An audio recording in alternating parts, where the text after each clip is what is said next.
தேவ பிரசன்னத்தை குறிச்சு நம்ம பாக்குறோம். சங்கீதம் 18:3 பாக்குறோம். துதிக்கு பாத்திரர், துதிக்கு பாத்திரர், அவர் தான் பாத்திரர். துதிக்கு அவர் மாத்திரம்தான் பாத்திரவான். நம்ம வேற யாரையும் பிரைஸ் பண்ண முடியாது. அவர் மாத்திரம்தான் நம்ம பிரைஸ் பண்ண முடியும். எந்த மனுஷனையும் எப்பேற்பட்ட உயர்ந்த ஸ்தானத்துல இருந்தாலும் நம்ம துதிக்க முடியாது. துதிக்கு பாத்திரர் அவர் மாத்திரம்தான். அதே மாதிரி இஸ்ரவேலின் துதிகளுக்குள் வாசமாயிருக்கிற தேவரை பரிசுத்த சங்கீதம் 22:3 இருக்கு. துதிகளுக்குள் வாசமாயிருக்கிற தேவரே பரிசுத்த. துதிகளின் மத்தியில வாசம் செய்கிறார். சர்வ சிருஷ்டியும், மனிதர்கள் மாத்திரமல்ல, சர்வ சிருஷ்டியும் அவரை துதிக்குது. வானமும் பூமியும் சமுத்திரமும் அதுல எல்லா ஜீவராசிகள், மரங்கள், செடிகள், கொடிகள், ஆறுகள் எல்லாமே ஆண்டவரை துதிக்குது. அந்த துதிகளின் மத்தியிலே அவர் என்ன பண்றாரு? துதிகளுக்குள் வாசம் செய்கிறார். ஏன் நம்ம ஆண்டவரை துதிக்கணும்? ஏன் நம்ம அவரை பிரைஸ் பண்ணணும் அப்படின்னா, நம்மளை படைச்சதே அதுதான். ஆண்டவனை படைச்சதே அவர்கிட்ட அன்பு கூறத்தான். அவர் நம்மில அன்பு கூறவும் நாம் அவளை அன்பு கூறவும் தான். மனித பிறப்பே அதுதான். பிள்ளைகளையே ஆண்டவர் கொடுக்கிறாருன்னா, தாயும் தகப்பனும் அந்த பிள்ளையை நேசிக்கிறதும், அந்த பிள்ளை தாய் தகப்பனை நேசிக்கிறதும், அதுதான் வாழ்க்கை. சோ அப்படி ஆண்டவர் நம்மளை படைச்சது அவருக்கு நமக்கு உள்ள ஒரு உறவு. சோ அப்ப அதுல அவர் ஆண்டவர், நம்ம பிள்ளைகள், நம்ம அவரை அவரோட உறவு கொள்ளணும். இப்ப முதல்ல என்ன பண்ணோம்னா, அவரை துதிக்கிறோம். எனக்கு நல்லதை செய்கிற தேவன் ஐயா, நீ நல்ல மெய்ப்பன் ஐயா, நல்ல மெய்ப்பன். ஒரு மெய்ப்பன் எப்படி ஆடுகளை மேய்ப்பானோ, கண்ணு கருத்துமா எப்படி அதுகளை மேய்ச்சு அதுகளுக்கு புல்வெளியில கொண்டு போய் ஆகாரத்தை கொடுத்து, அதுக்கப்புறம் அமர்ந்த தண்ணீரை கொண்டு போய் தாகத்தை தீர்த்து வைக்கிறானோ, பசியை எப்படி ஆற்றி தேற்றுகிறானோ, அப்படி போல நம்மள ஆண்டவர் அனுதினமும் போஷிக்கிறார். நம்மளுடைய வெளிப்புற மனுஷனுக்கான சரீரத்துக்கான ஆகாரத்தையும் கொடுக்கிறார், உள்ளார்ந்த மனுஷனுக்கான ஆகாரத்தையும் கொடுக்கிறார். அப்புறம் பாத்தீங்கன்னா சங்கீதம் 97:5, கர்த்தரின் பிரசன்னத்தினால் பர்வதங்கள் மெழுகு போல உருகிற்று, சர்வபூமியினுடைய ஆண்டவரின் பிரசன்னத்தினாலே உருகி போயிற்று. ஆண்டவருடைய பிரசன்னம் வரும்போது பர்வதங்கள் மெழுகு போல உருகிற்று. பிரசன்னம் கடந்து வரும்போது மலைகள் கூட உருகி போகின்றார். அப்படி ஒரு வல்லமையோட கூட ஆண்டவருடைய பிரசன்னம் கடந்து வருது. சங்கீதம் 84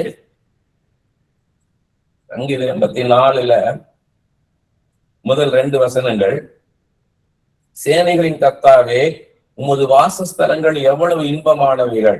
என் ஆத்துமா கர்த்தருடைய ஆலய பிரகாரங்களின் மேல் வாஞ்சியும் கவனமாய் இருக்கிறது. என் இருதயமும் என் மாம்சமும் ஜீவனுள்ள தேவனை நோக்கி கெம்பீர சத்தமிடுகிறது. உமது வாசஸ்தலங்கள் எவ்வளவு இன்பமானவைகள்.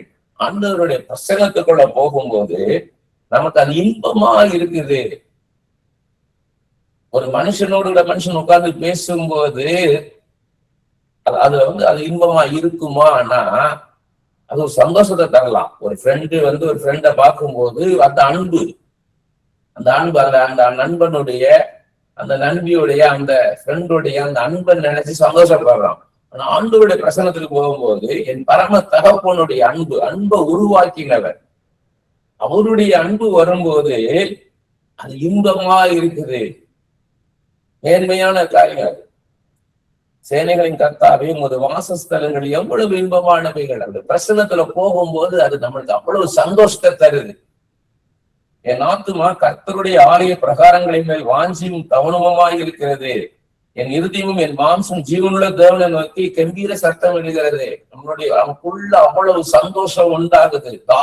நம்ம தாகம் அடங்குது.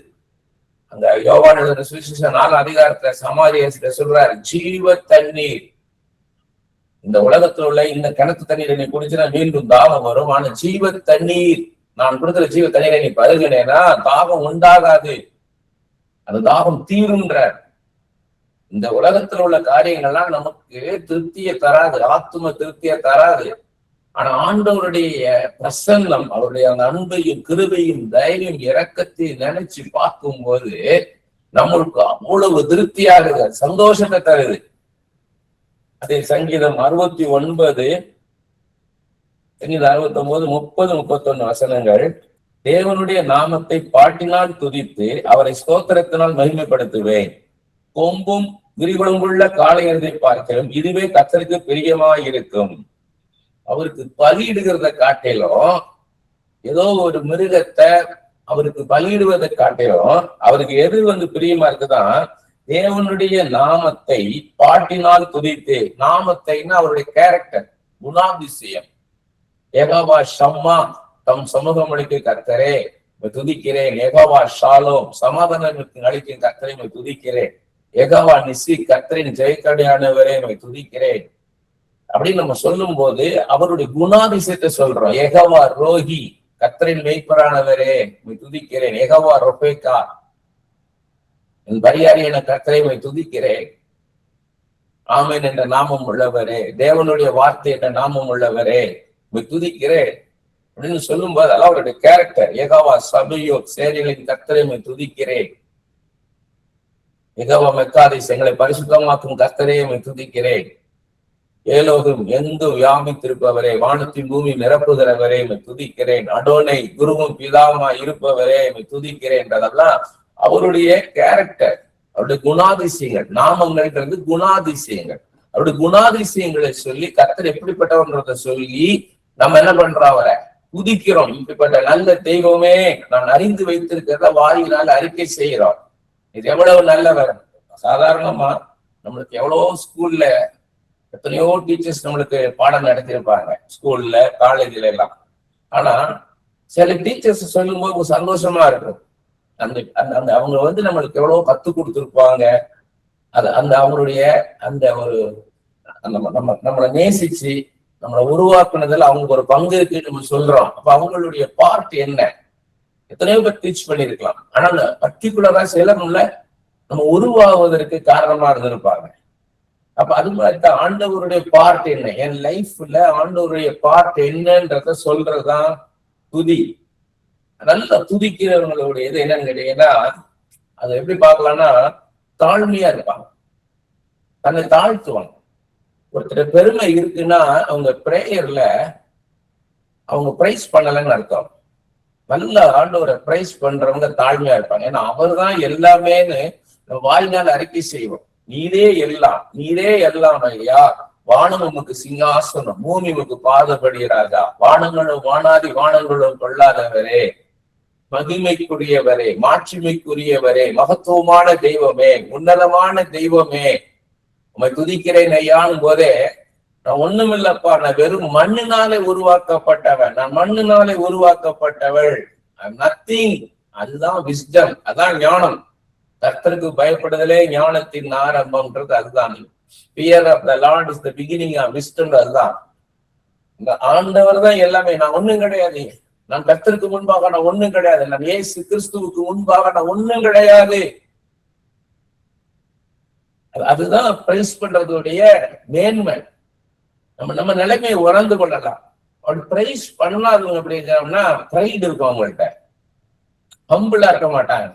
அவங்கள்ட்ட ப்ரைடு இருக்கும், நான் எனக்கு என்னுடையன்னு பேசிக்கிட்டு இருப்பாங்க. ஆண்டவருக்கு முன்பாக நிற்கும் போது நம்ம ஒண்ணுமே கிடையாது. அதே சங்கீதம் 71, சங்கீதம் 71 8வது வசனம். என் வாய் உமது துதியினாலும் நாள்தோறும் உமது மகத்துவத்தினாலும் நிறைந்திருப்பதாக. நாள் முழுக்க அவரை பிரைஸ் பண்ணணும்ன்றார். அடுத்தது 15வது வசனம். என் வாய் நாள்தோறும் உமது நீதியும் உமது ரட்சிப்பையும் சொல்லும், அவைகளின் தொகையை நான் அறியேன். எவ்வளவு தூரம் எவ்வளவு பிரைஸ் பண்ணேன், how many times தெரியாதுன்றார். அதே சங்கீதம் 34:1 எல்லாருக்கும் தெரிஞ்சது. கர்த்தரை நான் எக்காலத்திலும் ஸ்தோத்தரிப்பேன், அவர் துதி எப்போது என் வாயில் இருக்கும். அப்படின்னா கர்த்தரை நான் எக்காலத்திலும் ஸ்தோத்தரிப்பேன், அவர் துதி எப்போது என் வாயில் இருக்கும். அப்படின்னா எக்காலத்திலும், எந்த நிலைமையில் இருந்தாலும், நான் சோர்ந்து இருந்தாலும் சரி, சந்தோஷமா இருந்தாலும் சரி, நான் இடுக்கமான இதுல ஒரு நெருக்கடியான சூழ்நிலை இருந்தாலும், நான் வனாந்திரத்துல இருந்தாலும், செழிப்பான சூழ்நிலையில இருந்தாலும், எக்காலத்திலும் நான் ஸ்தோத்தரிப்பேன். அவர் துதி எப்போதும் என் வாயில் இருக்கும். அதே சங்கீதம் 35:28, என் நாவு உமது நீதியும் நாள் முழுதும் அது துதியும் சொல்லிக் கொண்டிருக்கும். எவ்வளவு நீதியுள்ள தேவன்! மனிதர்கள் நீதி செய்யாம போகலாம், கர்த்தர் நீதி உள்ளவர். தாய் தகப்பன் கூட நீதி செய்யாமல் போலாம், ஆனால் கர்த்தர் நீதி உள்ளவர். அந்த நீதி, ரைச்சியஸ் காட், நீதியுள்ள தேவன். அவர் அநீதி உள்ள தேவன் அல்ல, அவர் நீதி உள்ள தேவன். உலகத்துல எனக்கு எவ்வளவு அநீதி நடந்தாலும் என் கர்த்தர் எனக்கு நீதி செய்வார். மனிதர்கள் என்னை ஏமாற்றலாம், கர்த்தர் ஏமாற்ற மாட்டார். அவர் நீதியுள்ள தேவன், என் பரம தகப்பன். அவர் என் நாவு உமது நீதியையும் நாள் முழுதும் ஒரு துதியும் சொல்லிக் கொண்டிருக்கும். கர்த்தரை குறித்து துதிச்சுக்கிட்டே இருக்கணும். எதுக்குன்னா, துதிகளை மத்தியில் வாசம் செய்கிறோம். தேவ பிரசன்னத்தில் நீங்க இருந்துகிட்டே இருக்கணும். உங்களுக்குள்ள துதி பலியும் ஸ்தோத்திர பலியும் இருந்துகிட்டே இருக்கணும். தேவியராமத்துல பாக்குறோம், பலிபீடத்தின் அக்கினி இரவு பகலும் எரிந்து கொண்டே இருக்கணும். அப்படி போல நமக்குள்ள ஒரு பலிபீடம் இருக்குது, நமக்குள்ளதான் இருக்காரு ஆண்டவர்.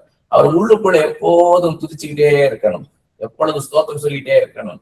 எந்த இடத்துல இருந்தாலும் அவருக்கு உள்ளுக்குள்ள நம்ம ஸ்தோத்திரம் சொல்லிட்டே இருக்கணும். நன்றி அப்பா, எனக்கு எவ்வளவு நன்மை செய்தீரப்பா, அப்பா உமக்கு நன்றி நன்றி. நான் சரீரத்துல சுகத்தோடு இருப்பதுக்காக ஸ்தோத்திரம், என் ஆத்துமாவில நான் சமாதானத்தோடு இருக்கிறதுக்காக ஸ்தோத்திரம், என் ஆவில நான் விடுதலையோடு இருக்கிறதுக்காக நமக்கு ஸ்தோத்திரம். நீக்கு கொடுத்த காற்றுக்காக, தண்ணீருக்காக, வெளிச்சத்துக்காக ஸ்தோத்திரம். உங்களுடைய அன்புக்காக, கிருபைக்காக, தயவுக்காக, இரக்கத்துக்காக ஸ்தோத்திரையா. இயேசுவே, என்னையும் நினைச்சு பார்த்தீரே, என்னை உருவாக்கலாம் நினைச்சு பார்த்தீரே ராஜா. என்னை உருவாக்காம இருந்திருக்கலாம், ஆனா என்னையும் உருவாக்கணும்னு நினைச்சீரே ராஜா. நன்றி ஐயா, நன்றி ஐயா, நன்றி ஐயா. நிறைய பேர் என்ன பண்ணுவாங்கன்னா, அவங்க நல்ல உருவத்துல அவங்க நல்ல உயரமா இருக்காங்க, சுகப்பா இருக்காங்க, அழகா இருக்காங்க. நான் அந்த அளவு உயரம் இல்லை, எனக்கு அந்த அளவு நிறம் இல்லை. அவங்க நல்லா படிச்சிருக்காங்க, எனக்கு படிப்பு இல்லை. இப்படி எல்லாம் மத்தவங்களை கம்பேர் பண்ணி தங்களை குறை சொல்லிட்டு இருப்பாங்க. அது தவறு. உன்னை நேசிப்பது போல பெருனை நேசினார். நம்மளை நேசிக்கணும். ஏன் அப்படின்னா செல்ஃபிஷா, செல்ஃப் சென்டர்டா? இல்ல, கர்த்தர் என்னை உருவாக்கி இருக்கிறார். இந்த உருவம் கர்த்தர் எனக்கு கொடுத்தது, இந்த உயரம் எனக்கு கர்த்தர் கொடுத்தது, இந்த படிப்பு எனக்கு கர்த்தர் கொடுத்தது, இந்த வாழ்க்கை எனக்கு கர்த்தர் கொடுத்தது, நான் போட்டிருக்க ட்ரெஸ் கர்த்தர் கொடுத்தது. எனக்கு கூட இருக்கிறேன், நான் புத்தி சுவாதனத்தோட இருக்கிறேன், மூளை வளர்ச்சியோட இருக்கிறேன், அது கர்த்தருடைய கிருபை. கை காலோட உண்டாக்கி இருக்கிறார். கை கால் இல்லாதவங்க நினைச்சு பார்க்கணும், உடல் ஊனமுற்றவரை நினைச்சு பார்க்கணும். இயேசுவே நன்றி ஐயா, நன்றி ஐயா, நன்றி நன்றி. என்னை உருவாக்க நினைச்சேன், நன்றி அப்பான்னு சொல்லணும். சங்கீதம் 63:1, தேவனே நீர் என்னுடைய தேவன், அதிகாலமே உம்மை தேடுகிறேன். வறண்டதும் உடாய்த்ததும் தண்ணீரற்றதுமான நிலத்திலே என் ஆத்துமா மேல் தாகமாய் இருக்கிறது, என் மாம்சமானதும் வாஞ்சிக்கிறது. எப்படி பாடுறாரு பாருங்க தாவீது. அவன் மேல தாகமாய் இருக்கிறாண்டவரே. மானானது நீரோடைகளை வாஞ்சித்து கதறது போல என் ஆத்துமா நோக்கி வாஞ்சித்து கருது ஆண்டவரே. இவ்வளவு தாகம் பாருங்க, ஆண்டவர் மேல தாகம். மெக்கானிக்கலா ஆண்டவர் அப்ரோச் பண்ண எப்படி ஆண்டவர் யோசித்து பாருங்க. சங்கீதம் 55:17, அந்தி சந்தி மத்தியான வேளையிலும், இது யார் பண்ணது? தாவீது பாடுறாரு. அந்தி சந்தி மத்தியான வேளையிலும் நான் தியானம் பண்ணி முறையிடுவேன், அவர் என் சத்தத்தை கேட்பார். காலையில, மத்தியானம், சாயங்காலம், எந்த நேரம் அப்படியே அதுக்கு குறிப்பிட்ட வேலையை வைத்து நான் என்ன பண்ணுவேன்? கர்த்தரை குறித்து நான் தியானம் பண்ணுவேன், அவர்கிட்ட நான் ஜெபிப்பேன், அவர் என் சத்தத்தை கேட்பார். அவருக்குள்ள உறவை சொல்றாரு, ஆண்டவருக்கும் தாவீதுக்குள்ள உறவை சொல்றாரு. நான் 3 வேளை, காலையில, மத்தியானம், சாயங்காலம், 3 வேளையும் நான் கர்த்தர்கிட்ட நான் பேசுறேன், அவரை துதிக்கிறேன், அவர் என் சத்தத்தை கேட்கிறாருங்கிறார். அப்ப நம்ம குறிப்பிட்ட வேலை வச்சிருக்கணும். அதே நேரத்துல தொடர்ந்து அவரை நம்ம குதிச்சு கொண்டு இருக்கணும். உள்ளுக்குள்ள குதித்து கொண்டும் அவரை நம்ம ஸ்தோத்திரம் சொல்லி அவரை மகிமைப்படுத்திக்கிட்டே இருக்கணும். அப்ப அந்த தேவ பிரசன்னம் நம்மள இருந்துகிட்டே இருக்கணும் நமக்குள்ள. அடுத்து சங்கீதம் 50:23, ஸ்தோத்திர பலி எடுக்கிறவன் என்னை மகிமைப்படுத்துகிறான், தன் வழியை செமைப்படுத்துகிறவனுக்கு தேவனுடைய ரட்சிப்பை வெளிப்படுத்துகிறேன் என்று சொல்லுகிறார். ஸ்தோத்திர பலியிடுகிறவன் என்னை மைமைப்படுத்துகிறான். எப்படி சொல்றாரு பாருங்க. அவருக்குள்ள கணத்தை கொடுக்கிறது, அதான் மகிமைன்ற. அவருக்குள்ள கணத்தை அவருக்கு கொடுக்கிறது. இது என்னால் ஆனது இல்லை, பலத்தினால் அல்ல, என் பலத்தினால் அல்ல, என் பராக்கிரமத்தினால் அல்ல, இது என் படிப்பினால் அல்ல, என் தாளத்தினால் அல்ல, என் திறமையினால் அல்ல, இது கர்த்தர் கிருபையாக எனக்கு செய்தார் அப்படின்னு சொல்றது. அது அவருக்கு மகிமை செலுத்துறது. அந்த அளவுக்கு இந்த காரியம் எனக்கு நடந்ததுன்னு அது கர்த்தருடைய கிருபை, இது என்னால் ஆனது அல்ல. பவுல் சொல்றார் இல்லையா, என்னால் ஏதாவது ஒன்று ஆகும் என்பது போல யோசிப்பதற்கு என்னுடைய தகுதி என்னால் உண்டானதல்ல, அது தேவனுடைய ஈவு, அன்னுடைய கிருபை. அது அவருடைய மகிமை அவருக்கு செலுத்தும் போது ஸ்தோத்திர பலியிடுகிறவன் என்னை மைமைப்படுத்துகிறான், என்னை கனப்படுத்துகிறான். அவருக்குள்ள ஸ்தானத்தை நம்ம கொடுக்கணும். அதை நம்ம எடுத்துக்கொள்ள கூடாது. இது நாம் பண்ணது, இது நான் வரக்கூடாது. அந்த நான்ற சுயம் போகணுமா, நல்லா பிரைஸ் பண்ணா போதும். ஆண்டவர் தான் எல்லாமே, ஆண்டவர் தான் எல்லாமேன்னு சொல்லும் போது ஐம் நத்திங்கிறதுக்கு வந்துடும். நாம் மண் என்பதை நினைவுக்கு வருவோம். இதே லூக்கா 17:18 சொல்றாரு இல்லையா, 10 தொழிலாளர்கள் சுகம் கொடுக்கும் போது ஒருத்தர் மாத்திரம் நன்றி சொல்லும் போது, நீ ஒருத்தர் மாத்திரம் நன்றி சொல்ல நீ மகிமைப்படுத்த வந்தாயின்ற. நன்றி சொல்லும் போது அவருக்குள்ள கணத்தை அவருக்கு கொடுக்குறோம், அவருக்குள்ள இடத்தை கொடுக்குறோம். நீங்க தான்ப்பா எனக்கு இந்த எக்ஸாம்ல எனக்கு ஜெயத்தை கொடுத்தீங்க, நீங்க தான்ப்பா இந்த வேலை எனக்கு கிடைக்க செய்தீங்க, நீங்க தான் இந்த இன்டர்வியூ நல்லா பெர்ஃபார்ம் பண்ண வச்சீங்க, நீங்க தான் இந்த எக்ஸாம்ல நல்லா எழுத வச்சீங்க, நல்ல மார்க் நீங்க தான்ப்பா கொடுத்தீங்க. அவருக்குள்ள கணத்தை அவருக்கு கொடுக்கிறது. சங்கீதம் 46:10 அமர்ந்திருந்து நானே தேவன் என்று அறிந்து கொள். கர்த்தருடைய பிரசன்னத்துல போய் உட்கார்ந்து இருக்கும் போது நம்ம அவருக்கு அமர்ந்திருந்து நானே தேவன் என்று அறிந்து கொள்கின்றார். அவர் பாதத்தில் அமர்ந்து இருக்கணும். அவர் யார் என்பதை நம்ம தெரிந்து கொள்ளணும்னு நினைக்கிறார். நம்ம ஓடிக்கிட்டே இருக்கிறோம், நம்ம நாள் முழுக்க என்ன பண்றோம், ஓடிக்கிட்டே இருக்கோம், ஏதாவது ஒண்ணு செஞ்சுக்கிட்டு பிஸியாவே இருக்கிறோம், வேலையில பிஸியா இருக்கும். அந்த வேலையை கொடுத்தது யாரு? சுகத்தை கொடுத்தது யாரு? இந்த சரீரத்துல சுகத்தை கொடுத்தது யாரு? சுகம் இல்லாம போனோம்னா என்ன ஆகும்? படித்தபடி கேட்கணும் என்ன ஆகும்? அதை யோசித்து பார்க்க மாட்டேங்கிறோம். அவர் பாதத்துல உட்கார்ந்து அவர் யார் என்பதை தெரிந்து கொள்ளணும். நம்ம தானியேல் 6:10 தானியேல் 6:3 வேளை என்ன பண்றாரு? தியானிக்கிற மனுஷனாய் இருந்தார். அவர் அவ்வளவு busy man, adviser to the king, ராஜாக்களுக்கு ஆலோசனைக்காரனா இருந்தவர். அந்த பிஸி ஷெட்யூல என்ன பண்றாரு? அவர் 3 வேளை குறிப்பிட்ட வேளை ஜெபிக்கிறவரா இருக்கிறார். சங்கீதம் 39:3 இதுவும் தாவீதின் சங்கீதம். என் இருதயம் எனக்குள்ளே அனல் கொண்டது, நான் தியானிக்கையில் அக்னி மூண்டது, அப்பொழுது என் நாவினால் விண்ணப்பம் செய்தேன். வெறுமன ஜெபிக்க கூடாதுன்றதை நம்ம கத்துக்கிறோம். என் இருதயம் எனக்குள்ளே அனல் கொண்டது. திடீர்னு அவருக்குள்ள என்னாவது அனல் கொள்றார். அது ஏன்னு கேட்டா, நான் தியானிக்கையில் அக்னி மூண்டது. நான் கர்த்தரை குறித்து தியானிக்கையில், அவருடைய ஆண்டவரை குறித்து அவரை தாவீது தியானிக்கும் போது அவருக்குள்ள அக்கினி மூண்டது. அப்பொழுது என் நாவினால் விண்ணப்பம் செய்தேன். இது போல நம்மள வெறுமன ஆண்டவர்கிட்ட போய் நின்று ஜெபிக்க ஆரம்பிக்க கூடாது. நம்ம அவரை குறித்த நினைவுகள் வேணும். அவரை குறித்த நினைவுகள் தான் தேவ பிரசன்னம். அந்த தேவ பிரசன்னத்துல நிரம்பின பிறகுதான் நம்ம ஜெபிக்க ஆரம்பிக்கணும். இல்லைன்னா நம்ம ட்ரையா இருக்கோம், வறண்டு போயிருக்கோம்.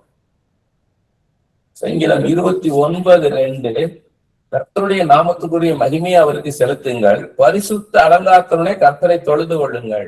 அப்ப நம்ம பரிசுத்தமான தெய்வத்தை பரிசுத்தோடு தான் நம்ம தொழுது கொள்ள முடியும். நான் பரிசுத்தர், அதனால் நீங்களும் பரிசுத்தரா இருங்கள் இருக்காரு. அப்ப நம்ம பாவங்களை அறிக்கை செய்து மன்னிப்பு கேட்டு கல்வாரி சிலுவையில இயேசு கிறிஸ்து சிந்தின ரத்தத்தினாலே நம்ம கழுவப்பட்டு நம்ம ஜெபத்துக்குள்ள நுழையணும். அப்பதான் அந்த பிரசனத்துக்குள்ள நம்ம போக முடியும். நம்ம அப்படியே ஜெபிக்க ஆரம்பிக்க கூடாது. நமக்கு தெரியாம பாவம் செஞ்சிருப்போம். என்னுடைய மனைவி தானே, என் பிள்ளை தானே, என் கணவர் தானே, என் ஃப்ரெண்டு தானேன்னு சொல்லி நம்ம லைட்ல ஏதாவது நம்ம கேள்வி பண்ணியிருப்போம், பரியாசம் பண்ணியிருப்போம். ஆனா அது கர்த்தருக்கு அது பிரியமில்லாத இருந்திருக்கும், நமக்கு தெரியாது. அது போல நம்ம என்ன பண்ண, அதனால எஸ்வே நான் மன்னியும், நான் தெரிஞ்சோ தெரியாமலோ நான் செய்த பாவங்களுக்காக நீ மன்னிங்கப்பா, கல்வாரி சிலுவையில எனக்கு சிந்தன ரத்தத்தினால் என் பாவங்கள் எல்லாம் கழுவி என்னை சுத்திகரிங்கப்பா, என்னை பரிசுத்தப்படுத்துங்கப்பான்னு சொல்லி உள்ள ஜெபத்துக்குள்ள போடும். தானியேல் பாத்தீங்கன்னா என் ஜனங்களுக்காக நான் மன்னிப்பு கேட்கிறேன், ஜனங்களுடைய பாவங்களுக்காக எனக்கு மன்னிப்பு கேட்கிற ஆண்டவர் என்றார். அவர் பரிசுத்தவங்கள மனுஷன் தான், ஆனா தன் ஜனங்களுக்காக என்ன பண்றாரு, மன்னிப்பு கேட்கிறாரு. ஆண்டவரே இந்த பிள்ளைகள் செய்த பாவங்களுக்காக நீ மன்னிங்கப்பா. அதான் ஒரு தீர்க்கதரிசியுடைய ஜபம். மற்றவங்களுக்காக பரிந்து பேசுறது, ஆண்டவரே அவங்க பாவங்களுக்காக மன்னிங்கப்பா. பாத்தீங்கன்னா ஆரோன் மிரியாம் அவங்க 2 பேரும் மோசை ஏத்து பேசுறாங்க. பேசும்போது ஆண்டவர் கூப்பிட்டு என்ன சொல்றாரு, மோசைக்கும் எனக்குள்ள உறவு எவ்வளவு மேன்மையானது தெரியுமா, நான் முகமுகமா அவங்க பேசிட்டு இருக்கிறேன், ஆனா உங்கள்கிட்ட எப்பவாவது சொப்பனத்தை தான் பேசுவேன். அப்ப மிரியாவுக்கு என்ன ஆயிடுச்சு, துஷ்டம் வந்துருச்சு. அப்ப ஆரோன் என்ன பண்றாரு, மோசைட்ட நீ மிரியாவுக்காக ஆண்டவர்கிட்ட கேளு, ஆண்டவர்கிட்ட ஜெபம் பண்ணு, ஆண்டவர்கிட்ட கேளு, அவனுக்கு சோகப்படுத்துன்னு சொல்லி கேட்கிறேன் சொல்ற. மற்றவங்களுக்காக பரிந்து பேசுறது தீர்க்கதரிசியோட ஜெபம். அதே 20ஆம் அதிகாரத்துல பாக்குறோம். அபிமெலேக்கு ராஜா சாராள ஆபிரகாம் அவனுடைய சகோதரி நினைச்சு என்ன பண்ணிட்டான், திருமணம் செய்து கொள்ளான்னு கொண்டு போயிட்டான். அப்ப ஆண்டவர் சொப்பனத்துல எச்சரிக்கை கொடுக்குறார், என் மேல கை போடக்கூடாது, ஏன்னா சுத்தமான இருக்கிறதெல்லாம் செஞ்சேன். மனைவின்ற சகோதரி நினைச்சு நீ அவளை கொண்டு வந்த, சகோதரி இல்ல அவளுடைய மனைவி, அவனை விட்டு இல்லைன்னா நான் உன்னை அடிப்பேன். அவன் தீர்க்கதரிசி, ஆபிரகாம் தீர்க்கதரிசி, உனக்காக அவன் ஜெபிப்பான்றார். அதே மாதிரிதான் சாமுவேல், எரேமியா அவங்கெல்லாம் ஜனங்களுக்காக ஆண்டவர்கிட்ட பரிந்து பேசினார். ஒரு தீர்க்கதரிசியா இருக்கணும்னு நினைச்சீங்கன்னா மற்றவங்களுக்காக ஆண்டவர்கிட்ட பரிந்து பேசுகிற ஒரு இருதயம் நமக்கு வேணும். ஒரு சங்கீதம் 22:26, சார்ந்த குணமுள்ளவர்கள் புசித்து திருப்தியவர்கள் கர்த்தரை தேடுகிறவர்கள் துதிப்பார்கள், உங்கள் இருதயம் என்னென்றைக்கும் வாழும். கர்த்தரை தேடுகிறவர்கள் அவரை துதிப்பார்கள். யாரு துதிப்பாங்கன்னா ஆண்டவரை தேடுறவங்க, ஆண்டவரை தேடுறவங்க தான் துதிப்பார்கள். தாவீதின் சங்கீதம், இதுவும் தாவீதின் சங்கீதம். கர்த்தரை தேடுகிறவங்க தான். அப்ப துதிக்கிறாங்கன்னா ஆண்டவரை தேடுறாங்க அப்படின்னு அர்த்தம். உபாகம் 4ஆம் அதிகாரம் 7வது வசனம், நம்முடைய தேவனாகிய கர்த்தரை நாம் தொழுது கொள்கிற போதெல்லாம் அவர் நமக்கு சமீபமா இருக்கிறது போல தேவனை இவ்வளவு சமீபமாய் பெற்றிருக்கிற வேற பெரிய ஜாதி அது. ஆண்டோடைய பிரசன்னத்தை எப்படி சொல்றாரு பாருங்க, நாம் தொழுது கொள்கிற போதெல்லாம் அவர் நமக்கு சமீபமாய் இருக்கிறார். தேவனை இவ்வளவு சமீபமாய் பெற்றிருக்கிற வேற ஜனம் யார் இருக்க முடியும்? அப்படி துதிக்கும் போது ஆண்டவருடைய பிரசன்னத்துக்குள்ள நேரடியாக, எப்படி மோசே சீனாய் மலையில கர்த்தரோடு இருந்தாரோ, எப்படி கர்மேல் மலையில சாமுவேலும் எலியாவும் எலிசாவும் கர்த்தரோடு இருந்தாங்களோ, அப்படி போல நம்ம துதிக்கும் பொழுது அவரை சோத்திர சொல்லி அவரை ஆராதிக்கும் போது அவருடைய பிரசன்னத்துக்குள்ள நம்ம போயிடுறோம். நம்ம ஆண்டவரோடு உள்ள பிரசன்னம், அந்த பிரசன்னத்துல இருந்து பழகினீங்கன்னா உங்களுக்கு தைரியம் வந்துடும். தைரியமாய் கிருபாசன தண்டை கிட்டி சேருவோம் அப்படின்னு அந்த அர்த்தம். அவர் கிட்ட அவரோட நெருங்கி பழகிட்டீங்கன்னா, அந்த பிரசன்னத்துல இருந்து பழகிட்டீங்கன்னா கான்பிடென்டா இருப்பீங்க. இந்த உலகம் தூற்றினாலும் கவலைப்பட மாட்டீங்க, இந்த உலகம் உங்களை புறக்கணிச்சாலும் அதை பத்தி கவலைப்பட மாட்டீங்க. அந்த பைபிள்ல இருக்கிற காரியங்கள் எல்லாம் உங்க முன்னாடி வந்து நிற்கும். உங்களை உங்க கூட பிறந்தவங்களே பகைக்கிறாங்களா, ஸ்தோத்திரம்னுவீங்க. நிறைய பேர் தெரியாம ஸ்தோத்திரம் ஸ்தோத்திரம் ஸ்தோத்திரம் வாங்க, எல்லாத்துக்கும் ஸ்தோத்திரம் ஐயா ஸ்தோத்திரம் என்னன்னு தெரியாது. எதுக்கு ஸ்தோத்திரம்? யோசேப்பை சகோதரர்கள் பகைச்சாங்க, பொறாமப்பட்டான், புலிலதெல்லாம் வித்து போட்ட அடிமையா, கர்த்தர் உயர்த்தினார். அப்படி போல என்ன கர்த்தர் உயர்த்துவார். சீமையை தாவீதை தூஷித்தான், கல்லெறிஞ்சு போட்டான், மண்ணவாரி போட்டான், இரத்த பிரியனே, பதவிக்கு ஆசைப்பட்டவனே. ஆனா அந்த சீமையை தாவீதுக்கு முன்னாடி முழங்கால் படிட்டு மன்னிப்பு கேட்க வச்சாராங்க. தாவீதுடைய சகோதரர்கள்லாம் தாவீதை ஏளனமா பார்த்தானுங்க. இத்தனைக்கும் அவங்க சகோதரர்கள் முன்னாடிதான் சாமுவேல் தாவீதை அடுத்த ராஜான அபிஷேகம் பண்றதா பார்த்தானுங்க. பார்த்தவங்க போர் முகத்துக்கு வரும்போது வருத்த பயிரில் பால் கட்டி கொண்டு கொடுக்கும் போது, நீ யாரு வசத்துல விட்டு வந்த, அந்த கிட ஆட்டெல்லாம் யார்கிட்ட விட்டு வந்த, துணிகரமா இருக்கிறேன்னு சொல்லி அவனை ஏளனமா பேசுறாங்க. அந்த தாவீதை வச்சு கோலியாத்தை அடிச்சு வீழ்த்தி உயர்ந்த ஸ்தானத்துக்கு போகும்போது அதே இடத்துலதான் இவனுங்க இருந்தானுங்க. தாவீதை உயர்த்திட்டார் ஆண்டவர். அதுக்காக ஸ்தோத்திரம் சொல்றது. மனிதர்கள் தூற்றும் போது கர்த்தர் உயர்த்துவார். மனிதர்கள் ஏளனமா பாக்குறாங்களா, மனிதர்களுடைய அன்பு இல்லாம போதா, கர்த்தர் நேசிக்கிறார். என் கர்த்தர் இது நிமித்தம் உயர்த்துவார். இந்த நிந்தை நிமித்தம் ஒருத்தவங்க கடினமா நடத்துறானோ அந்த கடினமாய் நடத்துறவனுக்கு முன்பாக கர்த்தரை உயர்த்துவார். 2 கொரிந்தியர் 3ஆம் அதிகாரம் 17வது வசனம், கர்த்தரே ஆவியானவர், கர்த்தருடைய ஆவி எங்கேயோ அங்கு விடுதலை உண்டு. எப்படி சொல்றாரு பாருங்க. கர்த்தர் எந்த இடத்துல இருக்கிற விடுதலை உண்டு. அப்ப நமக்குள்ளதான் கர்த்தர் இருக்கிற. அப்ப நம்ம விடுதலையோட இருக்கணும். எந்த மனிதனும் எந்த சூழ்நிலையும் நம்ம மேற்கொள்ள முடியாது. கர்த்தர் நம்மோடு கூட இருக்கிறார். எபேசியர் 3:20 நாம் வேண்டிக் கொள்வதற்கும் நினைக்கிறதற்கும் மிகவும் அதிகமாய் நமக்குள்ளே கிரியை செய்யக்கூடிய வல்லமையின்படியே நமக்கு செய்ய வல்லவராய அவருக்கு. நாம் நினைப்பதற்கும் வேண்டிக் கொள்வதற்கும் நினைச்சு பார்க்கிறோம், அடுத்தது வேண்டிக் கொள்கிறோம், ஆண்டவர்கிட்ட ஜெபிக்கிறோம். இதற்கெல்லாம் மேல மிகவும் அதிகமாய் நமக்குள்ளே கிரியை செய்கிற வல்லமையின்படி நமக்கு செய்ய வல்லவர். நமக்குள்ள ஒரு வல்லமை இருக்குது, அதை நினைச்சு பார்க்கணும். அது அவருடைய வல்லமை. அதன்படி நம்ம எல்லாத்தையும் செய்ய வைப்பார். இதுதான் பவுல் சொல்றார், என்னை பலப்படுத்துகிற இயேசு கிறிஸ்துவனாலே எல்லாவற்றையும் செய்யறதுக்கு பலன் உண்டு. I can do all things through Christ who strengthens me. இயேசுவால என்ன செய்ய முடியுமோ அந்த வல்லமை எனக்குள்ள கொடுத்திருக்கிறார். அதை வச்சு நான் எல்லாத்தையும் செய்ய முடியும். உம்மாலே நான் ஒரு சேனைக்குள் பாய்ந்து செல்வேன், உம்மாலே நான் மதிலை தாண்டிடுவேன்றார் தாவீது. By your strength, by your power, I can do anything. What you can do, that I can do. அவரால் என்ன செய்ய முடியுமோ அதெல்லாம் நான் செய்ய முடியும். ஏன்னா அந்த வல்லமை எனக்குள்ள இருக்கு. எனக்குள்ள இருக்கிறார் அவர். நான் நினைச்சு பார்க்க முடியாத, நான் யோசித்து பார்க்க முடியாத, நான் கற்பனை செய்து கூட பார்க்க முடியாத மிகவும் அதிகமான வல்லமையை எனக்குள்ள ஆண்டவர் கொடுத்திருக்கிறார். அவருடைய வல்லமை. அதன்படி எனக்கு எல்லாத்தையும் செய்ய வைப்பார். இதுதான், அதனாலதான் சத்தியத்தை தெரிந்து கொள்ளுங்க, சத்தியத்தை தெரிந்து கொள்ளுன்றது. இது கிரீக்ல எப்படி இருக்குன்னு கேட்டீங்கன்னா, இந்த மிகவும் அதிகமாய் கிரியை செய்த வல்லமைன்றதுக்கு பெரிசோஸ் அப்படின்னு பேரு. பெரிசோஸ்னா பியாண்ட் மெஷர். நீ அளந்து பார்க்க முடியாது, நீ அளந்து பார்க்க முடியாது. இப்படித்தான் இவ்வளவுலாம் நீங்க சொல்ல முடியாது. அவ்வளவு அதிகமான ஒரு வல்லமையை கர்த்தர் நமக்குள்ள வைத்திருக்கிறார். நம்மளுடைய திங்கிங், நம்மளுடைய இமேஜினேஷன், நம்மளுடைய ஃபீலிங் இதெல்லாம் நம்ம நினைச்சு பார்க்க முடியாது. அந்த அளவுக்கு நம்மளுக்கு கொடுத்திருக்கிறார். அதுக்குதான் இந்த வசனத்தை படிக்கின்றது ஸ்பிரிச்சுவல் மிரர். இதை படிக்கும் போது, ஓ இதுதான் எனக்குள்ள இருக்குதா, ஓ இதுதான் இந்த வல்லமை தான் எனக்குள்ள இருக்கான்னு தெரியும் போது நீங்க எழுப்பி வந்துருவீங்க. 1 கொரிந்தியர் 3:16 நீங்கள் தேவனுடைய ஆலயமா இருக்கிறீர்கள் என்றும் தேவனுடைய ஆவி உங்களில் வாசமாய் இருக்கிற என்றும் அறியாது இருக்கிறீர்களா? இதே 1 கொரிந்தியர் 6:19 இருக்குது. நாம் தான் ஆலயம், தேவனுடைய ஆலயம். நீங்கள் தேவனுடைய ஆலயமா இருக்கிறீர்கள். நம்ம தான் கர்த்தர் வாசம் செய்யும் ஆலயம். நமக்குள்ளதான் வாசம் செய்கிறார். தேவனுடைய ஆவி உங்களில் வாசமாய் இருக்கிறார். 2 கொரிந்தியர் 13:5 பவுல் சொல்றார், இயேசு கிறிஸ்து நமக்குள்ளே இருக்கிறார். நமக்குள்ள இருக்கிறார், வரங்களோட இருக்கிறார். 9 வரங்களோட இருக்கிறார் நமக்குள்ள. ஆமென். மத்தேயு 11:11 ஸ்திரீகளிடத்திலே பிறந்தவர்களில் யோவான் ஸ்நானனை பார்க்கிலும் பெரியவன் ஒருவனும் எழுப்பினதில்லை. ஆகிலும் பரலோக ராஜ்யத்தில் சிறியவனாயிருக்கிறவன் அவனிலும் பெரியவனாயிருக்கிறேன் என்று உங்களுக்கு மெய்யாகவே சொல்லுகிறேன். நல்லா கவனமா கேளுங்க, நீங்க பேச வேண்டிய கட்டத்துக்கு வந்திருக்கீங்க.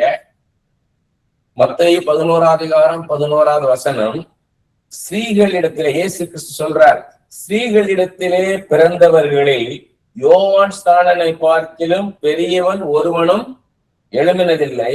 ஆகிலும் பரலோக ராஜ்யத்தில் சிறியவனாய் இருக்கிறவன் யோவான் ஸ்நானனை காட்டிலும் பெரியவனாய் இருக்கிறான் என்று உங்களுக்கு மெய்யாகவே சொல்லுகிறேன். இதோட அர்த்தம் என்ன? நீங்க பேசலாம், பேசுங்க. இப்படி இருக்கலாம் தான் கேட்கிறேன். இதுதான் அப்படின்னு எல்லாம் கேட்கல. நான் நீங்க ட்ரை பண்ணும் போதுதான் ஆண்டவர் கூட இடப்படுவார். யார் யாரு என்ன பேசுறான்றத கவனிச்சாதான் நம்ம அதை ரிப்பீட் பண்ணாம இருப்போம்.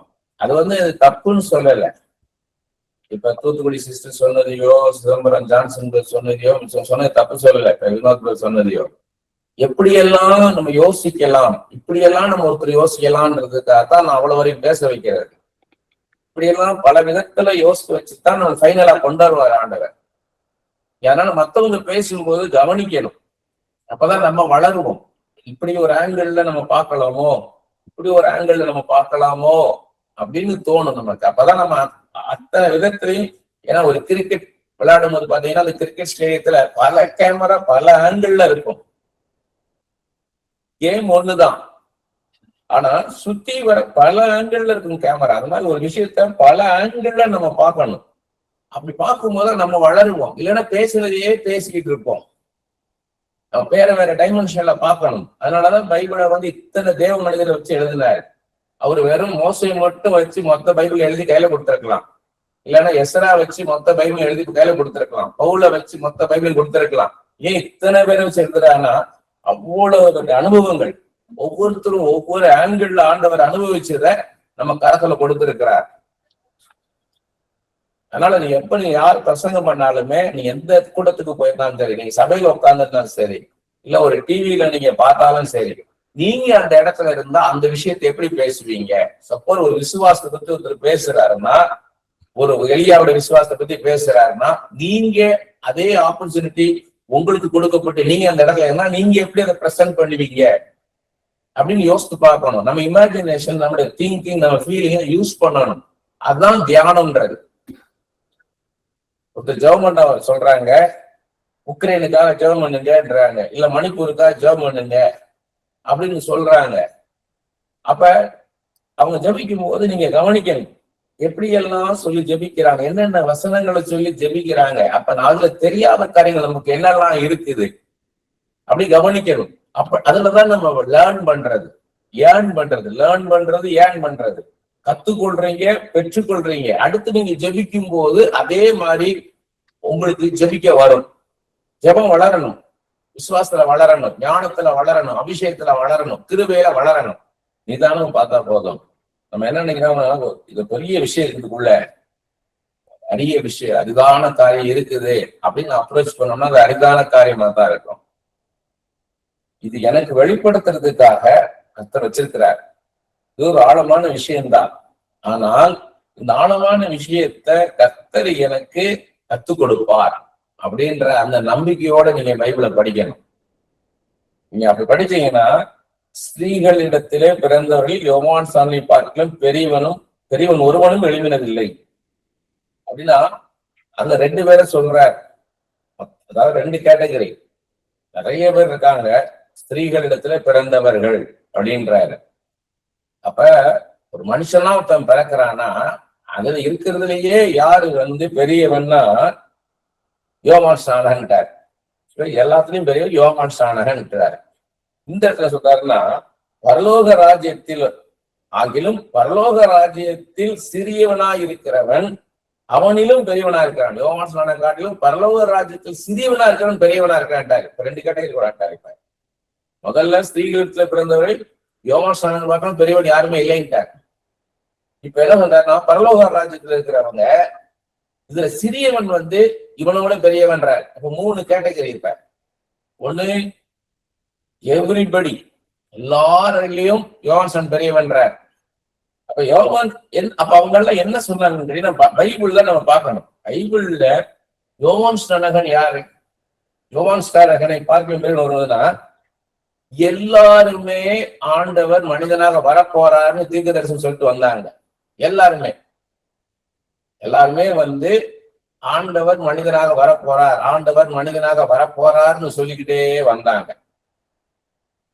ஆனா அதை பார்க்க வாஞ்சையா இருந்தாங்கன்ற ஒரு இடத்துல இயேசு கிறிஸ்து சொல்றாரு, அந்த நாளைக்கான எல்லாரும் வாஞ்சையா இருந்தாங்க. ஆனா அவங்களால பார்க்க முடியல. அது யாரு பார்த்தாலும் யோவான் ஸ்நானகன் தான் பார்த்தான்.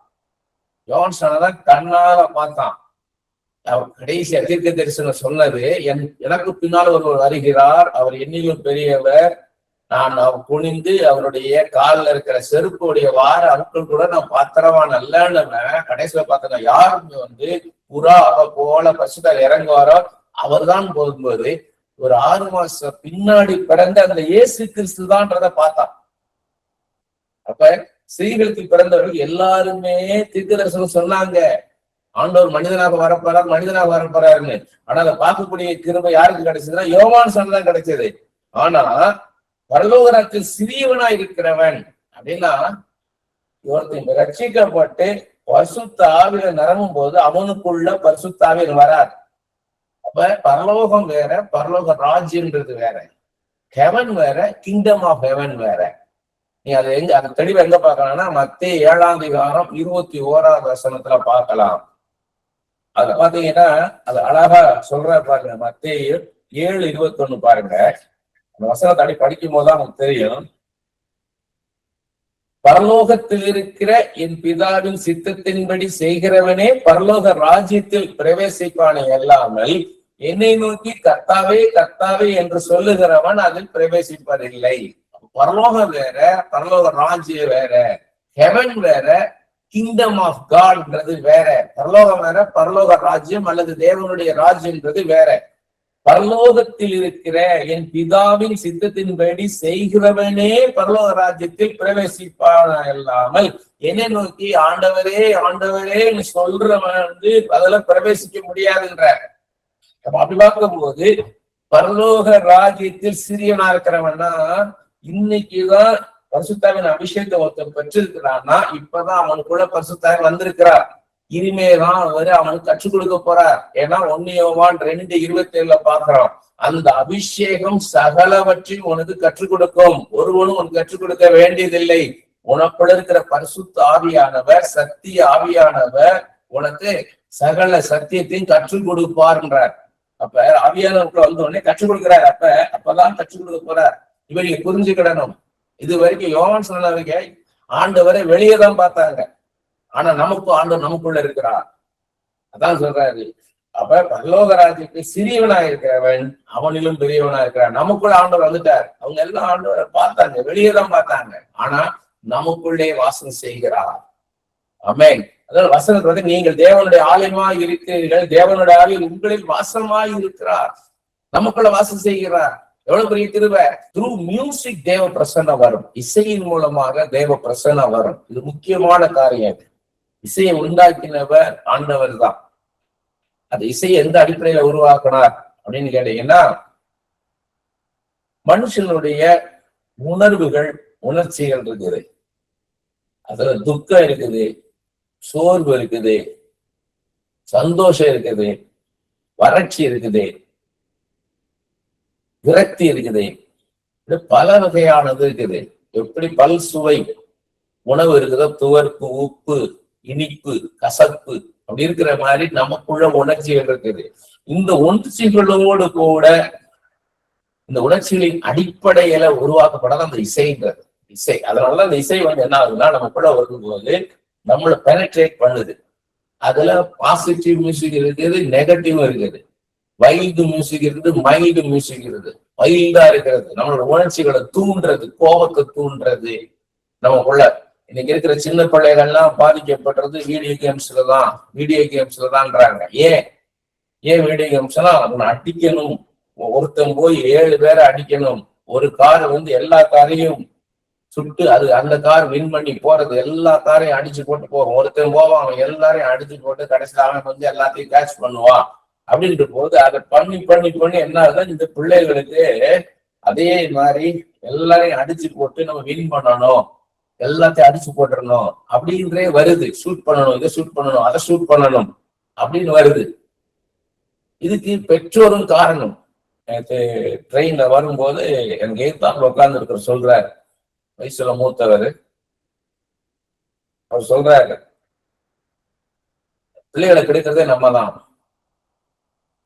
இந்த பிள்ளை வந்து சின்ன வயசா இருக்கும் போதே அதுக்கு வந்து தாய்மார்கள் வந்து அந்த காலத்துல தொட்டில்ல போட்டு அப்படியே தாளாட்டுவாங்க, பாட்டு பாடுவாங்க, 2 கதை சொல்லுவாங்க, சாப்பிட வைக்கிறதுக்கு 2 கதை சொல்லி அதை சாப்பிட வைப்பாங்க. இன்னைக்கு என்ன பண்றாங்கன்னா செல்போனை கையில கொடுத்துட்டு சாப்பிட வைக்கிறாங்க. அது செல்போன்ல விளையாண்டுட்டே இருந்து சாப்பிடுதுன்னா அது ஏதோ ஒண்ணு அப்படின்ற மாதிரி. இந்த பிள்ளை தொந்தரவு பண்ணக்கூடாதுன்னே இந்த அம்மா டிவி பாக்குறதுக்கு என்ன பண்றாங்க, செல்ல வந்து பிள்ளை கையில கொடுத்துறாங்க. அதை எப்படியோ பண்ணிட்டு போகுது, நம்ம டிவியை பார்ப்போம்னு சொல்லி அதை தன்னை தொந்தரவு பண்ணாம இருக்கிறது கொடுக்குறாங்க. இப்படி இவங்கதான் அதை பழக்கிறாங்க. அது கடைசியில் அதை விட முடியல. எனக்கு தெரிஞ்ச ஒரு பாஸ்டர் கர்த்தருக்குள் நித்திரைஞ்சிட்டாரு. அவர் ஒரு காரியம் சொன்னாரு. ஒரு வீட்டுக்கு போயிருந்தாராம். வீட்டுக்கு போனாங்க, ஒரே பையன், சின்ன பையன்.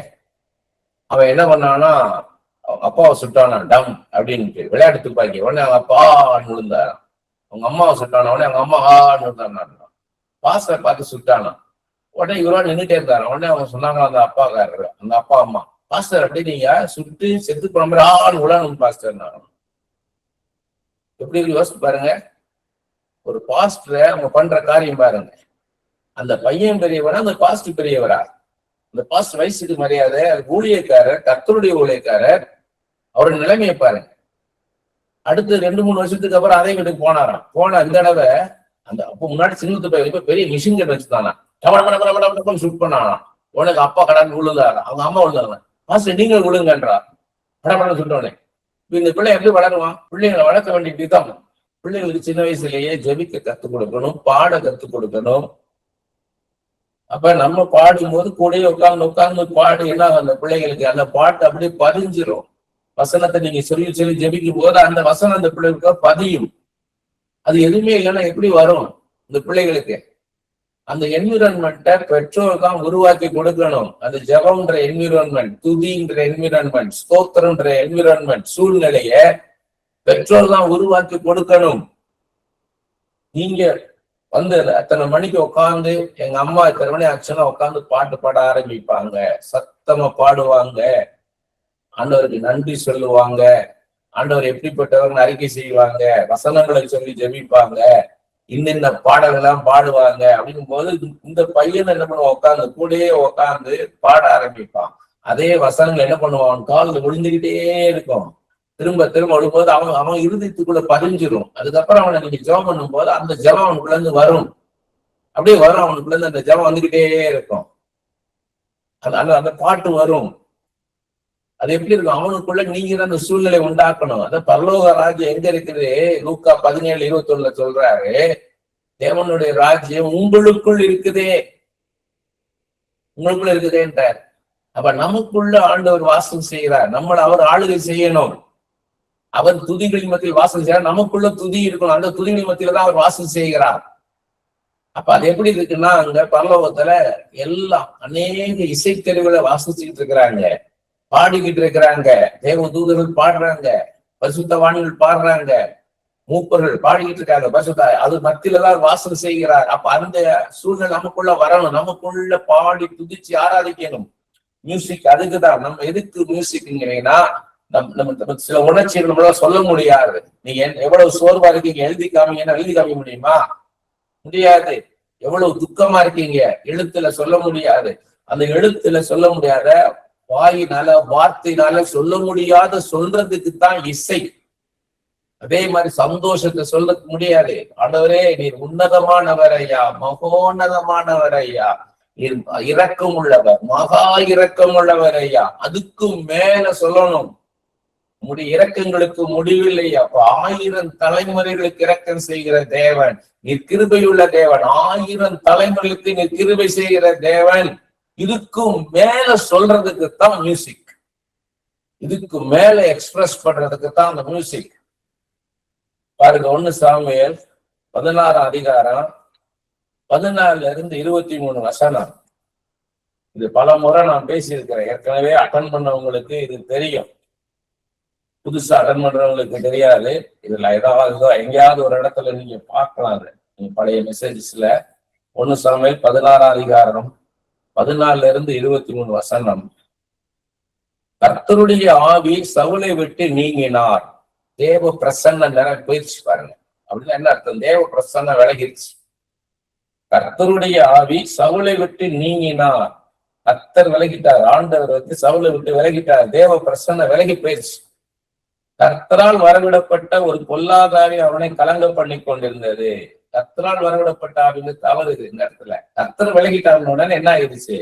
ஒரு ஆவி, ஒரு அசுத்த ஆவி என்ன பண்ணுது? பொல்லாத ஆவி, ஒரு பிசாசு அவனை கலங்கடிக்க ஆரம்பிக்குது. அப்ப தேவ பிரசன்னத்துல இருக்கிற வரைக்கும் நமக்கு பாதுகாப்பு. தேவ பிரசன்னத்தை விட்டு நம்ம வெளியே வரும்போது நம்மளுக்கு பாதுகாப்பு கிடையாது. பிசாசானவன் கெச்சிக்கிற சிங்கத்தை போல யாரை விழுங்கலாம் என்று சுற்றி சுற்றி அலைவான் இருக்குது. அப்ப அவன் வகை தேடி வருவான் யாரை வீழ்த்தலான்ட்டு. நம்ம தேவ பிரசன்னத்துக்குள்ள இருந்துட்டே இருந்தோம்னா அது ஒரு கோட்டை. தேவ பிரசன்னன்றது ஒரு கோட்டை. அந்த கோட்டைக்குள்ள இருந்தோம்னா உள்ள வர முடியாது. எப்பயுமே நீங்க துதிச்சு ஆராதிச்சுட்டே இருந்தீங்கன்னா உங்களுக்குள்ள தேவ பிரசன்னம் இருக்கு. ஒரு பெரிய கோட்டைக்குள்ள இருப்பீங்க. ரத்த கோட்டை அது, இயேசு கிறிஸ்துவின் ரத்த கோட்டை அது. அடைக்கலம், நீர் என் அடைக்கலம், நீர் என் கேடயம், நீர் எனக்கு கோட்டை அரண் அப்படின்னு சொல்லிட்டீங்கன்னா அவருக்குள்ள வந்துடுவீங்க. அப்படி செட்டைகளால நீ மூடிக்கொள்ளும் ஐயா, அக்னி மதலாயிருந்தனை காத்து கொள்ளும் ஐயா, கண்மணியை போல காத்து கொள்ளும் ஐயா அப்படின்றீங்கன்னா அவர் அரணா வந்துடுவார். அதுக்குள்ள சாத்தா உள்ள வர முடியாது. துதிக்கிறது ரொம்ப ரொம்ப அவசியம். கர்த்தருடைய ஆவி சவுலை விட்டு நீங்கினா கர்த்தரால் வரவிடப்பட்ட ஒரு பொல்லாத அவனை கலங்க பண்ணி கொண்டிருந்தது. அப்பொழுது சவுலின் ஊழியக்கார் அவனை நோக்கி, இதோ தேவனால் விடப்பட்ட ஒரு பொல்லாத ஆவி கலங்கப்படுகிறதே, சுரமண்டலம் வாசிக்கிறதில் தேரிடுவர்களை தேடும்படிக்கு எங்கள் ஆண்டவனாகிய நீர் உமக்கு முன்பாக நிற்கிற உங்களுடைய அடியாருக்கு கட்டளையிடும். அப்பொழுது தேவனால் விடப்பட்ட பொல்லாத ஆவி உண்மையில் இறங்குகையில் அவன் தன் கையினால் அதை வாசித்தால் உமக்கு சௌக்கியம் உண்டாகும் என்றார்கள். ஒருத்தர் மியூசிக் வாசிக்கிறதான ஒருத்தனை கொண்டா அந்த மியூசிக் வாசிக்க வச்சா அப்ப என்ன வேணுமா, பொல்லாத ஆவி உண்மையில் இறங்குகையில் அவன் தன் கையினால் அதை வாசித்தால் உமக்கு சௌக்கியம் உண்டாகும். அப்ப அவன் வாசிக்கும் போது இந்த அசுத்தாவி போயிடும் உங்க விட்டு. அவன் மியூசிக் வாசிக்கும் போது உண்மை விட்டு இந்த அசுத்தாவி போயிடும், நீ சுகமாகிருவி. அப்ப பல விதங்கள் ட்ரை பண்ணிருக்கானுங்க, பல மெத்தட அந்த பொல்லாத ஆவியை விரட்டுறதுக்கு இவங்க ட்ரை பண்ணிருக்கிறானுங்க. கடைசியா தான் என்ன பண்றான் ஒருத்தன் சொல்றான்றதான் இது நம்ம புரிஞ்சுக்கிறாங்க. ஒரு அரண்மனையில நடக்கிற காரியம் இது. இது எங்க ஒரு வீட்டுல இல்ல, அரண்மனையில. அப்ப ஒரு ஒரு நாட்டுக்கே அதிபதியுடைய இடத்துல நடக்குது. அப்போ பல பேர் அங்க இருப்பான், பல பேர் பல யோசனைகளை சொல்லியிருப்பாங்க, இப்படி பண்ணலாம் அப்படி பண்ணலாம். அதுல ஒரு கடைசியா தான் சொல்றான், இது நல்ல ஒரு மியூசிக் வாசிக்கும் போது இந்த பொல்லாதாவி போய் இருன்றாங்க. சவுல் தன் ஊழியக்காரரை பார்த்து, நன்றாய் வாசிக்கத்தக்க ஒருவனை தேடி என்னிடத்தில் கொண்டு வாருங்கள் என்றான். அப்பொழுது அந்த வேலைக்காரில் ஒருவன் பிரதியுத்தரமாக, இதோ பெத்லேஹேமனாகிய ஈசாயின் குமார் ஒருவனை கண்டிருக்கிறேன், அவன் வாசிப்பதில் தேறினவன். எப்படி ஒரு சிச்சுவேஷன் கிரியேட் பண்றாரு பாருங்க. தாவீத உள்ள கொண்டு வரணும் அரண்மனைக்கு, அதுக்கு ஒரு சூழ்நிலை உண்டாக்குறார். இது ப்ராஃபஸி. நமக்கு உங்களை ஒரு இடத்துக்குள்ள கொண்டு போகணும்னா உங்களுக்கு ஒரு சூழ்நிலை உண்டாக்குவார். உடனே நமக்கு பைபிள் ஞாபகம் வரணும். யோசேப்ப அரண்மனைக்கு கொண்டு வர்றதுக்கு என்ன பண்றாரு, ஒரு சூழ்நிலை உண்டாக்குறார். ஒரு சொப்பனத்தை கொடுக்கிறார். யாருக்கு? பார்வோனுக்கு. அது அவனால புரிந்து கொள்ள முடியல, அவன் அறிவினால, அவன் புத்தினால, அவன் அனுபவத்தினால புரிந்து கொள்ள முடியல. அடுத்த ரவுண்டு அவனுக்கு சுற்றி இருக்கிறவங்க எல்லாம் அதுக்கு எக்ஸ்பிளனேஷன் கொடுக்குறாங்க, அதெல்லாம் அவனுக்கு திருப்தியா இல்லை. அப்பதான் யோசேப்பை பத்தி பாடபாத்திரங்கள் சொல்லி யோசேப்பு உள்ள கொண்டு வர. அதே மாதிரி தானியலுக்கு ஒரு சூழ்நிலை உண்டாக்குறார். நேபுகாத்து நேச்சருக்கு ஒரு சொப்பனத்தை கொடுக்குறாரு, ஆனா அந்த சொப்பனத்தை மறக்கடிச்சிட்டாரு. அப்ப அந்த சொப்பனத்தையும் சொல்லணும், அதுக்கான அர்த்தத்தையும் சொல்லணும் போது யாராலையும் முடியலன்ற போது தானியலுக்கு என்ட்ரி கொடுக்குறாரு. எப்படி பாருங்க, தானியலுக்கு 20 வயசுல 17 வயசுல உள்ள என்ட்ரி கொடுத்தாரு. 17 வயசுல போனா 3 வருஷம் ட்ரைனிங் நடந்து 20வது வயசுல அட்வைசர் டு தி கிங். அப்போ உனக்கு இன்னும் வயசாகணும்னு பிள்ளைகளை பார்த்து சொல்லாதீங்க, கர்த்தர்னு உயர்த்துனா எந்த நிலைமையில உயர்த்துவார். பாருங்க, அவன் வாசிப்பதில் தேறினவன் என்னெல்லாம் சொல்றான் பாருங்க. அவன் சுரமண்டலம் வாசிக்கிறதுல இஸ் அன் எக்ஸ்பர்ட். தேறினவன் வாசிக்கிறது சும்மா பாடுவாருங்க, ஏதோ சுமாரா பாடுவாருங்க இல்லைங்க. மியூசிக் ஏதோ சுமாரா வாசிப்பாருங்க, அப்படி இல்லை. கார் ஏதோ ஓட்டுவாருங்க இல்ல, அவரை மாதிரி யாரும் கார் ஓட்ட முடியாதுங்க. Is an expert in driving. பேசுறது அவர் திறமையா பேசுவாருங்க, அவ்வளவு அருமையாக பேசுவார், சுவாரஸ்யமா பேசுவார். அவன் வாசிப்பதில் தேறினவன், அவன் பராக்கிரமசாலி, யுத்த வீரன், காரிய சமத்தன். என்ன அர்த்தம்? காரியம் கொடுத்தா சரியா செய்வான். எவ்வளவு சர்டிபிகேட் கொடுக்க வைக்கிறார் பாருங்க. சவுல் காதுக்கு எப்படி போது பாருங்க. சௌந்தரியம் உள்ளவன், கர்த்தர் அவனோடு கூட இருக்கிறார். இதுதான் ஃபைனல். கர்த்தர் அவனோடு கூட இருக்கிறார், ஆண்டவர் அவனோட கூட இருக்கிறார். அப்பொழுது சவுல் ஈசாயின் இடத்தில் ஆட்டை அனுப்பி, ஆட்டு மந்தில் இருக்கிற உன் குமாரனாகிய தாவீதை என்னிடத்தில் அனுப்பி என்று சொல்ல சொன்னான். அப்பொழுது ஈசாய் அப்பத்தையும் ஒரு துருத்தி திராட்சரசத்தையும் ஒரு வெள்ளாட்டுக்குட்டியும் கழுதின் மேல் ஏற்றி தன் குமாரனாகிய தாவீது சவுலுக்கு அனுப்பினான். அப்படியே தாவீது சவுலிடத்தில் வந்து அவனுக்கு முன்பாக நின்றான். அவன் இவனை மிகவும் நேசித்தான், சிநேகித்தான். அவனுக்கு இவன் ஆயுததாரியானான். உள்ள வந்த தாவீது என்ட்ரி ஆயிட்டார் உள்ள. அப்ப என்ட்ரி ஆயிட்டாருன்னா சும்மா இல்ல, ஆடு மேய்ச்சிக்கிட்டு இருந்தவன அரண்மனைக்கு எப்படி கொண்டாடுறாரு. சவுலுக்கே தெரியாது இந்த தாவீது தான் இந்த சவுலை ரீப்ளேஸ் பண்ண போறான் அப்படின்னு சவுலுக்கு தெரியாது. எப்படி கொண்டாடுறாரு பாருங்க. இவனுக்கு ஒரு பொல்லாதாவி வருது, அது இவனை காயப்படுத்திக்கிட்டே இருக்குது. அப்ப இதுக்கு ரெமெடி இதுக்கு சொல்யூஷன் யாருன்னா, ஒருத்தன் மியூசிக் வாசிக்கிறவன் வந்து வாசிக்கணும். அது யாருன்னா தாவீதுக்குள்ள கொண்டாடுறாரு. ஆடு மேய்க்கிறவன் ஆனா மியூசிக் வாசிக்கிறவன்றாரு. அப்படின்னு என்ன அர்த்தம்? எங்க வாசிச்சுட்டு இருந்திருக்கிறான் மியூசிக்க? அந்த ஆடுகள் மத்தியில வாசித்து இருந்திருக்கான். இவனுக்கு ஃபேன்ஸ் எல்லாம் யாருன்னா அந்த ஆடுகள் தான். அதுவும் சுத்தி இருக்கிறவன் யாராவது ஆடு மேய்ச்சிட்டு இருக்கவனுங்க, அவனுங்க அப்பப்போ கேட்டிருப்பானுங்க. கொஞ்ச நேரம் கேட்டிருப்பான். அவன் வந்து ஆடு மேய்ச்சிட்டு அசந்து தூங்கி இருப்பாங்க. இவன் ராத்திரி எல்லாம் உட்கார்ந்து இவன் என்ன பண்ணிருக்கான், வாசித்து இருந்திருக்கான். இவன் வச்சிருக்க சுரமண்டலம் வந்து யமகா கம்பெனில செஞ்சதா இல்ல ஹோண்டா கம்பெனில செஞ்சதா? ரோலண்ட் கம்பெனில செஞ்சதா? இல்ல, அங்க இருக்க மரத்தை எடுத்து வெட்டி அதுல கம்பியை கட்டி வச்சுட்டு வாசித்து இருக்கான். எப்படி எல்லாம் கொண்டாட இருப்பாரு ஆண்டவர். உங்களை உயர்த்தணும்னு சொன்ன இதான் தீர்க்க தரிசன செய்தி. நீங்க யோசித்து பேசணும். நீங்க அந்த பைபிள் அழகா நல்லா நீங்க படிச்சு ஆராய்ந்து சொன்னீங்கன்னா அதுதான் தீர்க்க தரிசனமா இருக்கும் மற்றவங்களுக்கு. அவங்களுக்கு நல்லா தெரியும் இது எனக்கான வார்த்தை. இப்ப சொல்லும் போது இது அநேகருக்கு தீர்க்க தரிசன வார்த்தை. ஆகாதுன்னு தள்ளிட்டாங்க, நான் என்னத்தங்க, எனக்கு என்னை கொண்டு என்னங்க செய்ய போறாரு, எனக்கா நான் படிப்பு இல்லைங்க, அறிவு இல்லைங்க, எனக்கு ஒரு பேக்ரவுண்ட் இல்லைங்கன்றவங்களுக்கு தான் சொல்றாரு. ஒரு பேக்ரவுண்டும் இல்லை. நீ இருக்கிற இடத்துல கர்த்தரை நீ ஆராதனை செஞ்சேனா, நீ கர்த்தரை துதிச்சேனா, நீ கர்த்தரோட நெருங்கி இருந்தேனா, இத ஒருத்தனை பார்க்க வைப்பா. இந்த செய்தி அரண்மனைக்கு போகும். சவுல் ஈசாயின் இடத்தில் ஆள் அனுப்பி தாவீதின் முன்பாக நிற்கட்டும், என் கண்களில் அவனுக்கு தயவு எடுத்து சொல்ல சொன்னான். உடனே என்ன சொல்றாரு, ரொம்ப நேசிக்க வைக்கிறார். சவுல் வந்து தாவீதை நேசிக்கிறான், ஏன்டே இருக்கட்டும்னு அப்பாவுக்கு சொல்லி அனுப்பிச்சிட்டாரு. அப்படியே தேவனால் விடப்பட்ட ஆவி சவுலை பிடிக்கும் போது தாவீது சுரமண்டலத்தை எடுத்து தன் கையினால் வாசிப்பான். அதனாலே பொல்லாத ஆவி அவனை விட்டு நீங்க சவுல் ஆறுதல் அடைந்து சொஸ்தமாவான். என்ன இதுல பாக்கணும்னா, தாவீது வாசிக்கும் போது, தாவீது அந்த சுரமண்டலத்தை எடுத்து வாசிக்கும் போது தேவ பிரசன்னம் இறங்கி வருது. இதுதான் காரியம். இதுதான் இங்க மெயின் கீ. அதுதான் வாசிக்கும் போது தேவ பிரசன்னம் இறங்கி வருது. தேவ பிரசன்னம் வரும்போது பிசாசு அழுது கொண்டு ஓடுறான், அவன் சுகமாயிடுறான். அப்ப அவனை காயப்படுத்திட்டு இருக்குது அந்த பிசாசு, கசக்கிட்டு இருக்கு அவனை.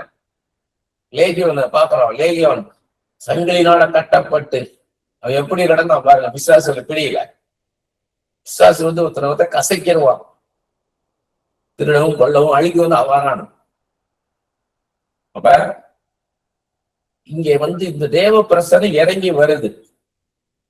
இதுல இருந்து நம்ம என்ன கத்துக்கொள்ளணும்? இப்ப நீங்க பேசுங்க. இதுல இருந்து நம்ம என்ன கத்துக்கொள்ளணும்?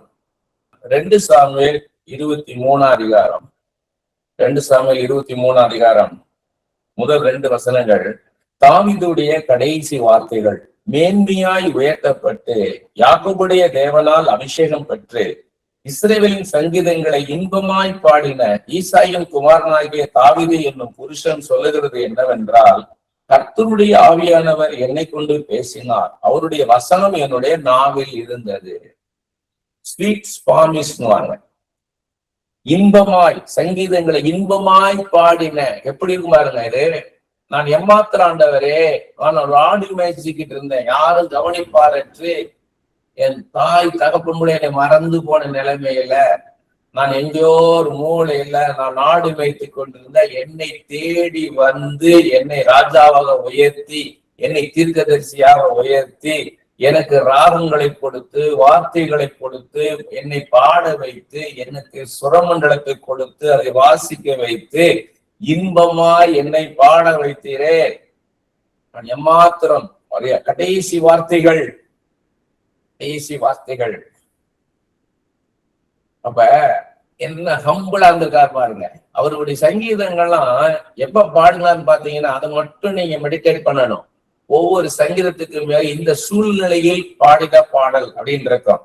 நீங்க அதெல்லாம் அதை மட்டும் நீங்க பாத்தீங்கன்னா, சவுலுக்காக தப்பி ஓடி ஒளிந்திருக்கையில் பாடின சங்கீதம், அப்சலோமுக்காக தப்பி ஓடி ஒளிந்திருக்கும் போது அந்த நெருக்கத்திலிருந்து பாடின பாடல் சங்கீதம்.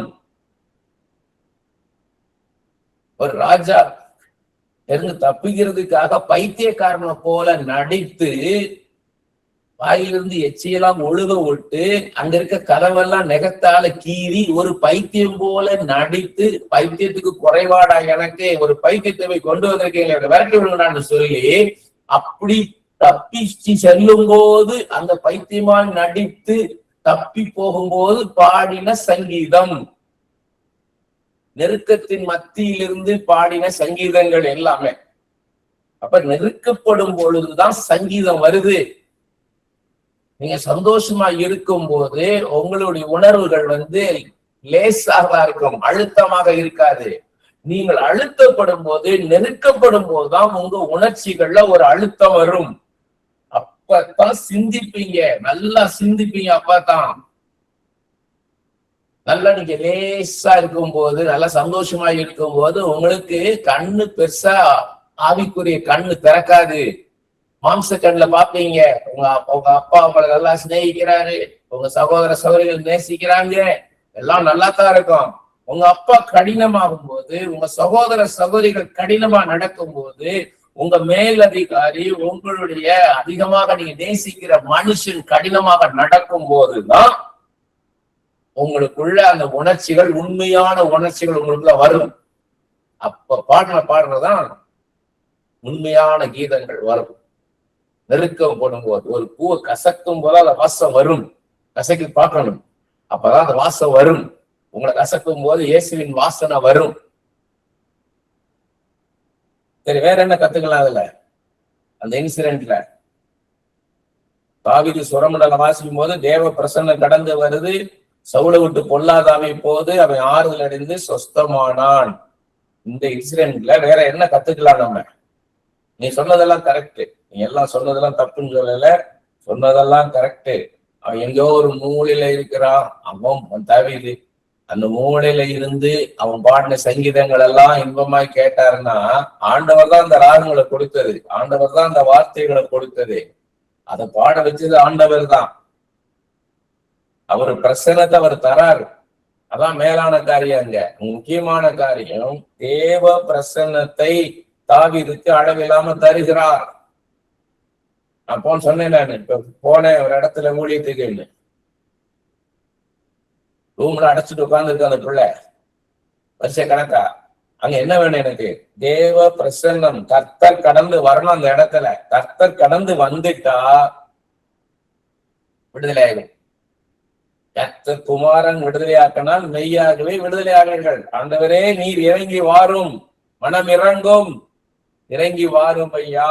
இயேசுவே இந்த இடத்துல நீர் கடந்து வாரும் ஐயா. அதுதான் எப்பவுமே சொல்லுவேன், உங்களுக்கு ஒரு காணிக்கைக்கு முன்னால ஒரு சின்ன ஜபம் பண்ணுங்க அப்படின்னு 1 நிமிஷம் ஜபம் கொடுத்தாலும் உங்களுக்குள்ள ஆயத்தமா இருக்கணும். ஆண்டவரே நான் போய் 1 நிமிஷம் ஜபிக்கும் போது அந்த இடத்துல தேவ பிரசன்னம் அளவில்லாமல் கடந்து வரணும் ஐயா. அங்க போய் நின்று 1 நிமிஷம் ஜபத்துல 45 செகண்ட் அந்நிய பாஷை பேசக்கூடாது. வர்றாபா காபா லீமா காபா ரீபா காபான்னு கூடாது. அந்த 1 நிமிஷத்துல தேவ பிரசன்னம் வரணும். அப்படின்னா என்ன செய்வீங்க? என்ன செய்யணும்? எது முக்கியங்க? என்ன செய்வீங்க சொல்லுங்க பாப்பா. உங்களுக்கு ஒரு 10 நிமிஷம் பேசுங்க கொடுக்குறாங்க பிரசங்க, ஒரு 10 நிமிஷம். வேற பிரசிக்கார் வந்திருக்காரு, ஒரு 10 நிமிஷம் நீங்க பேசுங்க, அப்புறம் 50 நிமிஷம் அவர் பேசுவாருன்றாரு. அந்த 10 நிமிஷத்துல என்ன வேணும் உங்களுக்கு? என்ன செய்யணும்? நீங்க பேசுங்க. நான் பிரசங்கம் பண்றது பெருசு கிடையாது, ஜெபம் பண்றது பெருசு கிடையாது, சாட்சி சொல்றது பெரிய காரியம் கிடையாது. நய வசதி போடு பேசணும்னு நினைக்காதீங்க. ஒன்னு பாருங்க, 1 கொரிந்தியர் 1:17 அவர் என்ன சொல்றாரு பாருங்க. பவுல் 1 கொரிந்தியர் 1:17 சாதுரிய ஞானம் இல்லாமல் பிரசங்கிக்கவே அனுப்பினார். சாதுரிய ஞானம், சாதுரியமா பேசணும்னு நினைக்காதீங்க. அதே 1 கொரிந்தியர் 2:1 என்ன சொல்றாரு? சிறந்த வசனிப்போதாவது ஞானத்தோடையாவது அறிவிக்கிறவனாக வரல. எலோகன் ஸ்பீச், பிரமாதமா எதுகை மோனை வச்சு பேசி எல்லாம் வரலாறு. பிளைனா பேசணும், பிளைனா பேசணும். ஏன் பிளைனா பேசணும்? எல்லாருக்கும் புரியணும், எளிமையாக இருக்கணும். எல்லாம் everybody whoever hears your speech, they should understand what you speak. நீங்க என்ன பேசுறீங்களோ அதுல இருக்க எல்லாருக்கும் புரியும்படியாக பேசணும். அவங்க புரியணும், உணரணும். அதுதான் உங்க நோக்கமா இருக்கணும். எளிமையான வார்த்தைகள்ல பேசணும். கடினமான காரியத்தையும் எளிமையாக பேச கத்துக்கொள்ளணும். அதுக்குத்தான் ஊழியக்காரங்க, அதுக்குத்தான் கம்யூனிகேட்டர்ஸ். நம்ம அதுக்கு பிரிட்ஜா இருக்கணும். கடினமான காரியத்தை கடினமாவே கொடுக்க கூடாது. உங்க பேச்சு முக்கியம் இல்ல, அவங்களுக்கு போய் சேரணும். அவங்கதான் முக்கியம். பேசுற நீங்க முக்கியம் கிடையாது. அப்ப அந்த இடத்துல தேவ பிரசன்னத்துக்காக வாஞ்சிக்கணும். நீங்க போய் சபையில உட்கார்ந்து இருந்தாலும், எந்த கூட்டத்துல உட்கார்ந்து இருந்தாலும், இயேசுவே உங்க பிரசன்னம் எனக்கு வேணும் ஐயா, உங்களுடைய பிரசன்னம் எனக்கு வேணும், இந்த பிரசன்னம் எனக்கு வேணும்னு கேட்டுக்கிட்டே இருக்கணும். அப்ப பிரசன்னத்துல இருந்து போனீங்கன்னா ஆண்டவருடைய பிரசன்னம் அந்த இடத்துல கடந்து வரும். அந்த இடம் முழுவதும் ஷெக்கினா மகிமை இறங்கி வரணும் ஐயான்னு கேட்கணும். ஆசாரிப்பு கூடாரத்தை எப்படி ஷெக்கினா மகிமை, மேகம் போன்ற மகிமை தேவ பிரசன்னம் நிரப்பிச்சு ஓசை உள்ள நுழைய முடியாதபடிக்கு, அதே தேவ பிரசன்னம் எனக்கு வரணும் ஐயா, வேணும் ஐயா. நான் போற இடத்துல தேவ பிரசன்னம் இறங்கி வரணும். எப்படி தேவாலயத்தை ஷெக்கினா மகிமை, தேவனுடைய மகிமை அப்பா மேகம் போல நிரப்பினது ஆசிரியர்கள் உள்ள நுழைய முடியாதபடிக்கு, அதே தேவ பிரசன்னம் என்னை நிரப்பணும் ஐயா, என்னை நிரப்புங்கப்பானா மாம்சத்துல ஒரு வார்த்தை கூட கொண்டது வராது. மாம்சத்துல ஒரு வார்த்தை கூட வராது. நீங்க மாம்சத்துல பேசினா யாரையும் தொடாது. நீங்க பரிசுத்த ஆவியில நிரம்பி ஆண்டவர் சொல்ல சொல்ல பேசுனீங்கன்னா ஒவ்வொருடைய இருதயம் அசைக்கப்படும். அது உடைக்கப்பட்ட இருதயம் நொறுங்குண்ட ஆவிக்கு கீழையாத்தின் பிசின் தைலமா இருக்கும். சோர்ந்து போறனுக்கு பலன் கொடுக்கிறதா இருக்கும், திடப்படுத்துவதா இருக்கும், கட்டுண்டவர்களை அறுக்கிறதா இருக்கும், விடுதலை தருகிற வார்த்தையா இருக்கிற, வல்லமை உள்ள வார்த்தையாக இருக்கும். அதுக்கு நீங்க ஜெபிக்கணும். அதிகமாக ஆண்டவருடைய பிரசன்னம் வேணும் ஐயா, உங்களுடைய அன்பை அவங்க ருசித்து பார்க்கணும். நான் பேசும்போது உங்களுடைய அன்பையும் கிருபையும் தயவையும் இரக்கத்தையும் அவங்க ருசித்து பார்க்கணும் ஐயா, உண்மை நினைச்சு பார்க்கணும் ஐயா, ஏசையா உண்மை நினைச்சு பார்க்கணும் ஐயா. சார்ல்ஸ் ஸ்பர்ஜன் சொல்றாரு, அவர் பிரசங்கிக்கிறாரா ஜெபிக்கிறாரான்னு தெரியாதாம்.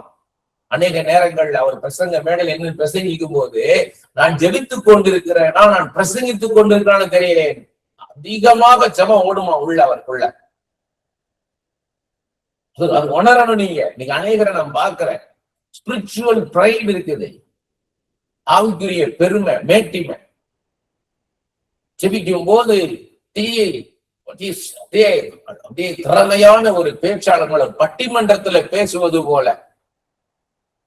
ஒன்றுமில்லாதிலிருந்து எல்லாவற்றையும் உண்டாக்கினவரை, சேரக்கூடாத ஒளியில் வாசம் பண்ணுகிறவரை, உர்ரமக்கதலனமா துதிகளின் மத்தியிலே வாசம் செய்கிறவரை, 10,000ங்களில் சிறந்தவரே, வெண்மையில் சிவப்புமானவரை, சாரோனின் ரோஜாவே, பள்ளத்தாக்கு ஈலி புஷ் எல்லாம் வாயில தான். உள்ளுக்குள்ள அப்பா ராஜா இயேசுவே உள்ளுக்குள்ள விழுந்து கிடக்கணும். ஒண்ணு கல்வாரி சிலுவைக்கு முன்னால விழுந்து கிடக்கணும், இல்லையா சிங்காசனத்துக்கு முன்பாக நின்று கெஞ்சி பிரார்த்திக்கணும். ராஜாதி ராஜா, கர்த்தாதி கர்த்தா, தேவாதி தேவா, நான் 10,000 ஆயிரமான தேவ தூதர்களும் 24 மூப்பர்களும் பரிசுத்தவான்களும் துதிக்க, அந்த துதிகளின் மத்தியில் வாசம் செய்கிற என் பரம தகப்பனே, என் ஏசையா, உள்ளுக்குள்ள உணரணும். அந்த உணர்தல தான் வார்த்தையில வரணும். அவங்க உதட்டில என்னை கனம் பண்ணுகிறாள், இருதயமோ தூரமா இருக்கிறது. வீணான ஆராதனை, பேரோசர் உன் வீணையின் ஓசையை நிறுத்து, பேர் இறைச்சலை நிறுத்து. இருதயத்தின் ஆழத்திலது இசையா தகப்பனே, இசையா அந்த ஏக்கம் வரணும். நீயா இருக்கும்போது அந்நிய பாஷையில பேசு, 4 பேர் மத்தியில 4 பேர் புரிந்து கொள்ளும்படியாக கருத்தோடு அவங்க புரிந்து கொள்ளும்படி அவங்க தாய்மொழியிலேயோ அவங்களுக்கு புரிந்த இன்னொரு மொழி இங்கிலீஷ்லயோ நீ ஜெபம் பண்ணுன்னு இருக்கு. ஆனா அங்கதான் உட்காந்து ராமா காபா ரா நீதி நிமி கபா கபா ஸ்பிரிச்சுவல் பிரைட். பார் அந்நிய பாஷை எப்படி பேசுறேன் பார். வேற என்ன கத்துக்கொள்ளணும் அந்த இன்சிடென்ட்ல? தாவீது சுரமண்டலத்தை வாசித்தா தேவ பிரசன்னம் இறங்கி வந்தது. அது இன்னும் என்ன விஷயம் நம்ம கத்துக்குள்ள இருக்குது. நம்ம முதல்ல எக்ஸ்பீரியன்ஸ் ஆகணும். பாருங்க எவ்வளவு உண்மையான காரியம். நம்ம அவருடைய பிரசனத்தை உணரணும். அதை உணர்ந்துட்டோம்னா கரெக்ட் ஆயிடும் எல்லாமே. அப்பதான் மத்தவங்கள்ட்ட நம்ம என்ன எக்ஸ்பீரியன்ஸ் ஆனமோ அதை பேசும்போதுதான் மத்தவங்களுக்கு அது பிரயோஜனப்படும். நம்ம அந்நியமா இருக்கிறோம், நம்ம அந்யோன்யமா இல்ல, நமக்கு ஒரு தெரியாத காரியமா இருக்குது. அதை நம்ம அனுபவிக்கணும். கர்த்தர் நல்லவர் என்பதை ருசித்து பாருங்கள். நம்ம ருசிச்சு பார்க்காம நம்ம ஒண்ணு பேச முடியாது. நம்ம ஒண்ணு எக்ஸ்பீரியன்ஸ் ஆகாம நீங்க ஒண்ணு பேச முடியாது. நான் ஒவ்வொரு புஸ்தகத்திலையும் முன்னுரை எழுதும் போது, ஒவ்வொரு டாபிக்லையும் முன்னுரை எழுதும் போது தொடக்கம், நான் அனுபவியாத ஒன்றை என்னால் பகிர்ந்து கொள்ள முடியாது. I have to share only my experience. I can't express something I have not experienced. நான் என் அனுபவித்திராத ஒன்றை நான் எழுத முடியாது, என்னால சொல்ல முடியாது, அதுல நான் எக்ஸ்பர்ட்டா இருக்க முடியாது. நான் எதை நான் தெரிந்து கொண்டேனோ, நன்றாய் தெரிந்து கொண்டேனோ, அதைத்தான் நான் சரியாக பேச முடியும், நன்றாக பேச முடியும், நன்றாக எழுத முடியும். அதை உணரணும். அருமையா சொன்னாங்க. கர்த்தருடைய பிரசன்னத்தை நம்ம உணரணும். முதலாவது நம்ம உணர்ந்தாதான் மற்றவங்களுக்கான பிரசன்னத்தை கொண்டாட முடியும். ஆண்டவருடைய நம்ம வந்து we have to carry the presence of God wherever we go. We have to carry the presence of God. நம்ம எங்க போனாலும் தேவ பிரசன்னத்தை சுமந்து செல்லணும். இது பாத்தீங்கன்னா ட்ரெயின்ல டிராவல் ஆயிட்டு வரேன் நானு. நாகர்கோயில இருந்து சென்னை நோக்கி வரேன் நானு. அது மிடில் கம்பார்ட்மெண்ட். அந்த கம்பார்ட்மெண்ட் மிடில், அதனால ஒருத்தருக்கு எய்த்த மாதிரி சீட்டு. நான் என் மனைவி ஒரு பக்கம், 2 பேரு சகோதரர்கள், அண்ணன் தம்பி. அந்த பக்கம் அவங்க பெரியப்பா உடைய அண்ணனும் தங்கச்சியும் உட்கார்ந்துருக்காங்க. அப்படி எனக்கு எப்படியாவது இவங்களுக்கு, கிறிஸ்துவ அறியாத இவங்களுக்கு எப்படியாவது காஸ்பல் சொல்லணும், இவங்க எப்படியாவது இயேசுவை பத்தி சொல்லணுமே, அந்த மூமெண்ட்டுக்காக நான் வெயிட் பண்ணிட்டே இருக்கிறேன். எனக்கு போன் கால் வந்துட்டே இருக்குது. போன் கால் வருது, நான் அவங்களுக்கு பேசுறேன், ப்ரே பண்றேன். இத்தனைக்கு நான் அந்நிய பாஷையெல்லாம் பேசல, சத்தமாலாம் நான் ஜெபம் பண்ணல, சாதாரண ஜெபம் பண்ற மாதிரிதான், நான் சதனம் பேசுற மாதிரிதான் நான் ஜெபம் பண்ணேன். கண்ணை மூடி ஒரு அமானுஷ நிலைமையில இருக்கிற மாதிரி, ஒரு தவத்தில் இருக்கிற மாதிரி எல்லாம் இருந்தெல்லாம் பண்ணல. நான் சாதாரணமா அவங்களுக்கு கேட்காத மாதிரிதான் நான் வந்து பேசிட்டே வரேன். அப்ப சில பேர் ரிஜிஸ்டர் பண்றாங்க, அதான் நான் நோட் பண்ண வேண்டியிருக்கு உடனே, ஏன்னா அதை மிஸ் பண்ணிடக்கூடாதுன்ட்டு அவங்க ரிஜிஸ்டர் பண்றாங்க. அதெல்லாம் எழுதிக்கிட்டே வரேன் நான். இவ்வளவுதான் போயிட்டே இருக்குது. கிட்டத்தட்ட 3/4 தூரம் கடந்துட்டோம். இப்ப ஆண்டவர் சொல்றாரு ஸ்டார்ட் அப்படின்னாரு. Start your conversation. ஆண்டவர் அந்த சொல்ற வரைக்கும் காத்திருக்கணும். அப்ப நான் கேட்டேன், நீங்க அண்ணன் தம்பி, நீங்க என்ன ஃப்ரெண்ட்ஸ் தான் கேட்டேன். முதல்ல ஃப்ரெண்ட்ஸ் இல்ல அண்ணன் தம்பின்னா. அண்ணன் தம்பி ஒருத்தருக்கு பேசாமலே வரீங்களே அப்படின்னு. அப்படி பேசாமல வரீங்கன்னு உடனே அந்த பக்கம் அவர் பேசினாரு, இல்ல நீங்க டிவோஷனலா இருந்தீங்க, நீங்க பேசுற டிவோஷனால நாங்க அமைதியாக இருந்தோம். நாங்க எல்லாருமே அங்க ஒரு என்விரான்மெண்ட் இருக்கிறத பார்த்துருப்பேன். இப்படி பாருங்க, நான் வந்து அவங்கள்ட்ட எனக்கு போன் பண்றதுக்கு நானு எனக்கு சிக்னல் விட்டு விட்டு போகுது. சில கால்ஸ் எடுக்கவே முடியல, ஏன்னா கால் போய் கட்டாயம் வருது. நான் பேசுறது திரும்ப திரும்ப கூப்பிட்டு அவங்க கட்டாயம் நான் கூப்பிடுறேன், நான் கூப்பிடும்போது அவங்க கட்டாயம் அவங்க கூப்பிடுறாங்க. அப்படியே போயிட்டு இருக்குது போராட்டம். அப்படியே தொடர்ந்து பேசிட்டே வரேன், சோகம் பண்றேன், அப்படியே பண்ணிட்டே வரேன். நான் தொடர்ந்து அங்கே ஒரு பிரசன்னம், தேவ பிரசன்னம், அங்க ஒரு என்விரான்மெண்ட், ஒரு அட்மாஸ்பியர் ஆண்டவர் கிரியேட் பண்ணிட்டார். அப்ப அவங்ககிட்ட நான் என்னுடைய சாட்சியம் சுருக்கமா சொன்னேன். நான் என் பக்கத்துல 3 பேரு, ஒரு சகோதரி உட்கார்ந்து இருக்காங்க, ஒரு சின்ன பொண்ணு, ஒரு வாலிப பொண்ணு, ஒரு வாலிப பையன் உட்கார்ந்து இருக்கிறாங்க. அவங்க கிறிஸ்தவர்கள், ஆனா முழுமையாக ஆண்டவர்கள் இல்லை அவங்க. அப்ப இவங்களுக்குள்ள நான் பேசும்போது அவங்களுக்குள்ள அந்த தேவ பிரசன்னம் அவங்க என்ன பண்ணுது, பெனட்ரேட் பண்ணும். ஆண்டவரை பத்தி இப்படிலாம் சொல்ல முடியுமா? அப்ப எங்க லிங்க் கொடுக்குறாருன்னா, அவங்க ஒரு முக்கியமான ஒரு பிரபலமான எழுத்தாளருடைய க்ளோஸ் ரிலேட்டிவ். அவங்க அந்த எழுத்தாளர் எனக்கு ரொம்ப நெருங்கிய நண்பராக இருந்தவர். நான் இலக்கியத்துல ஒரு எழுத்தாளர் நான் இருக்கும்போது எனக்கு மிக நெருங்கிய நண்பர். நான் போய் அவரோட தங்கியிருக்கிறேன். ரொம்ப நெருங்கி பழகி இருக்கேன். நான் எனக்கு திருமணத்தன்றைக்கு நான் வெளியிட்ட அந்த தொகுப்புல அவருடைய 2 கதைகள் அதுல வெளியிட்டேன் நான். எனக்கு அவருக்கும் கடித போக்குவரத்து உண்டு. அந்த கடிதங்களே வந்து ஒரு புஸ்தகத்துல எடுத்து போட்டாங்க. அந்த கடிதமே அவ்வளவு அழகா இருக்கும், கதை மாதிரி இருக்கும். அதுவே அவ்வளவு அழகா இருக்கும் நடைகள். அப்ப அதன் மூலமா ஒரு லிங்க் கொடுக்குறாரு. கொடுத்த உடனே அதெல்லாத்தையும் காட்டிலும் பெரிய பெரிய எழுத்தாளர்கள் எல்லாம் சொல்லி, புகழ்பெற்ற எழுத்தாளர்கள், நல்லா எழுதக்கூடிய எழுத்தாளர்கள், அவங்க எல்லாருமே என்னுடைய நண்பர்கள். அதெல்லாம் விட அரசியல்ல இருக்க தலைவர்களை விட, இலக்கியத்துல இருக்கிறவங்கள விட, பிரபலமா இருக்க எல்லாத்த விட பெரியவர் இயேசு கிறிஸ்து. இயேசு கிறிஸ்து தான் எனக்கு அந்த திருப்தி உண்டானது. மனசு எப்படி பேசும், மனசாட்சி எப்படி பேசும், உள்ளுணர்வு எப்படி பேசும், உள்ளுணர்வு எடுத்து ஆண்டவர் எப்படி பேசுவாருன்னு அவங்கள பத்தி சொன்னேன். அவர் எப்படிப்பட்ட கேரக்டர், அவங்களுக்கு ஆச்சரியம். ஆமா ஆமான்னு அடுத்தவர் சொன்னேன்.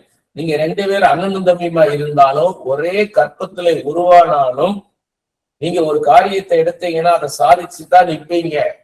நீங்க பிடிச்ச மயிலுக்கு 3 கால்னா நிற்பீங்க.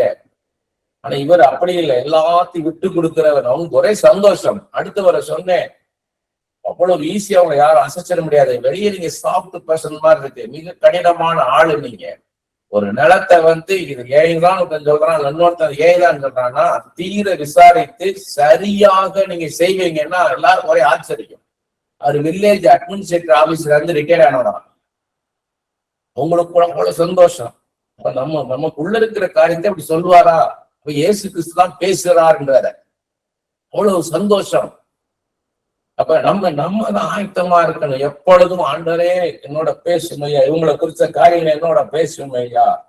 நம்ம தேவ பிரசன்னத்துல இருக்க பழகணும். இயேசுவே இவங்களை குறிச்சு பேசுமையா, இவங்களுக்கு உங்க பத்தி நான் வெளிப்படுத்தணுமே. அங்க ஒரு தேவ மனுஷன் நம்ம நிறுத்துவாரு.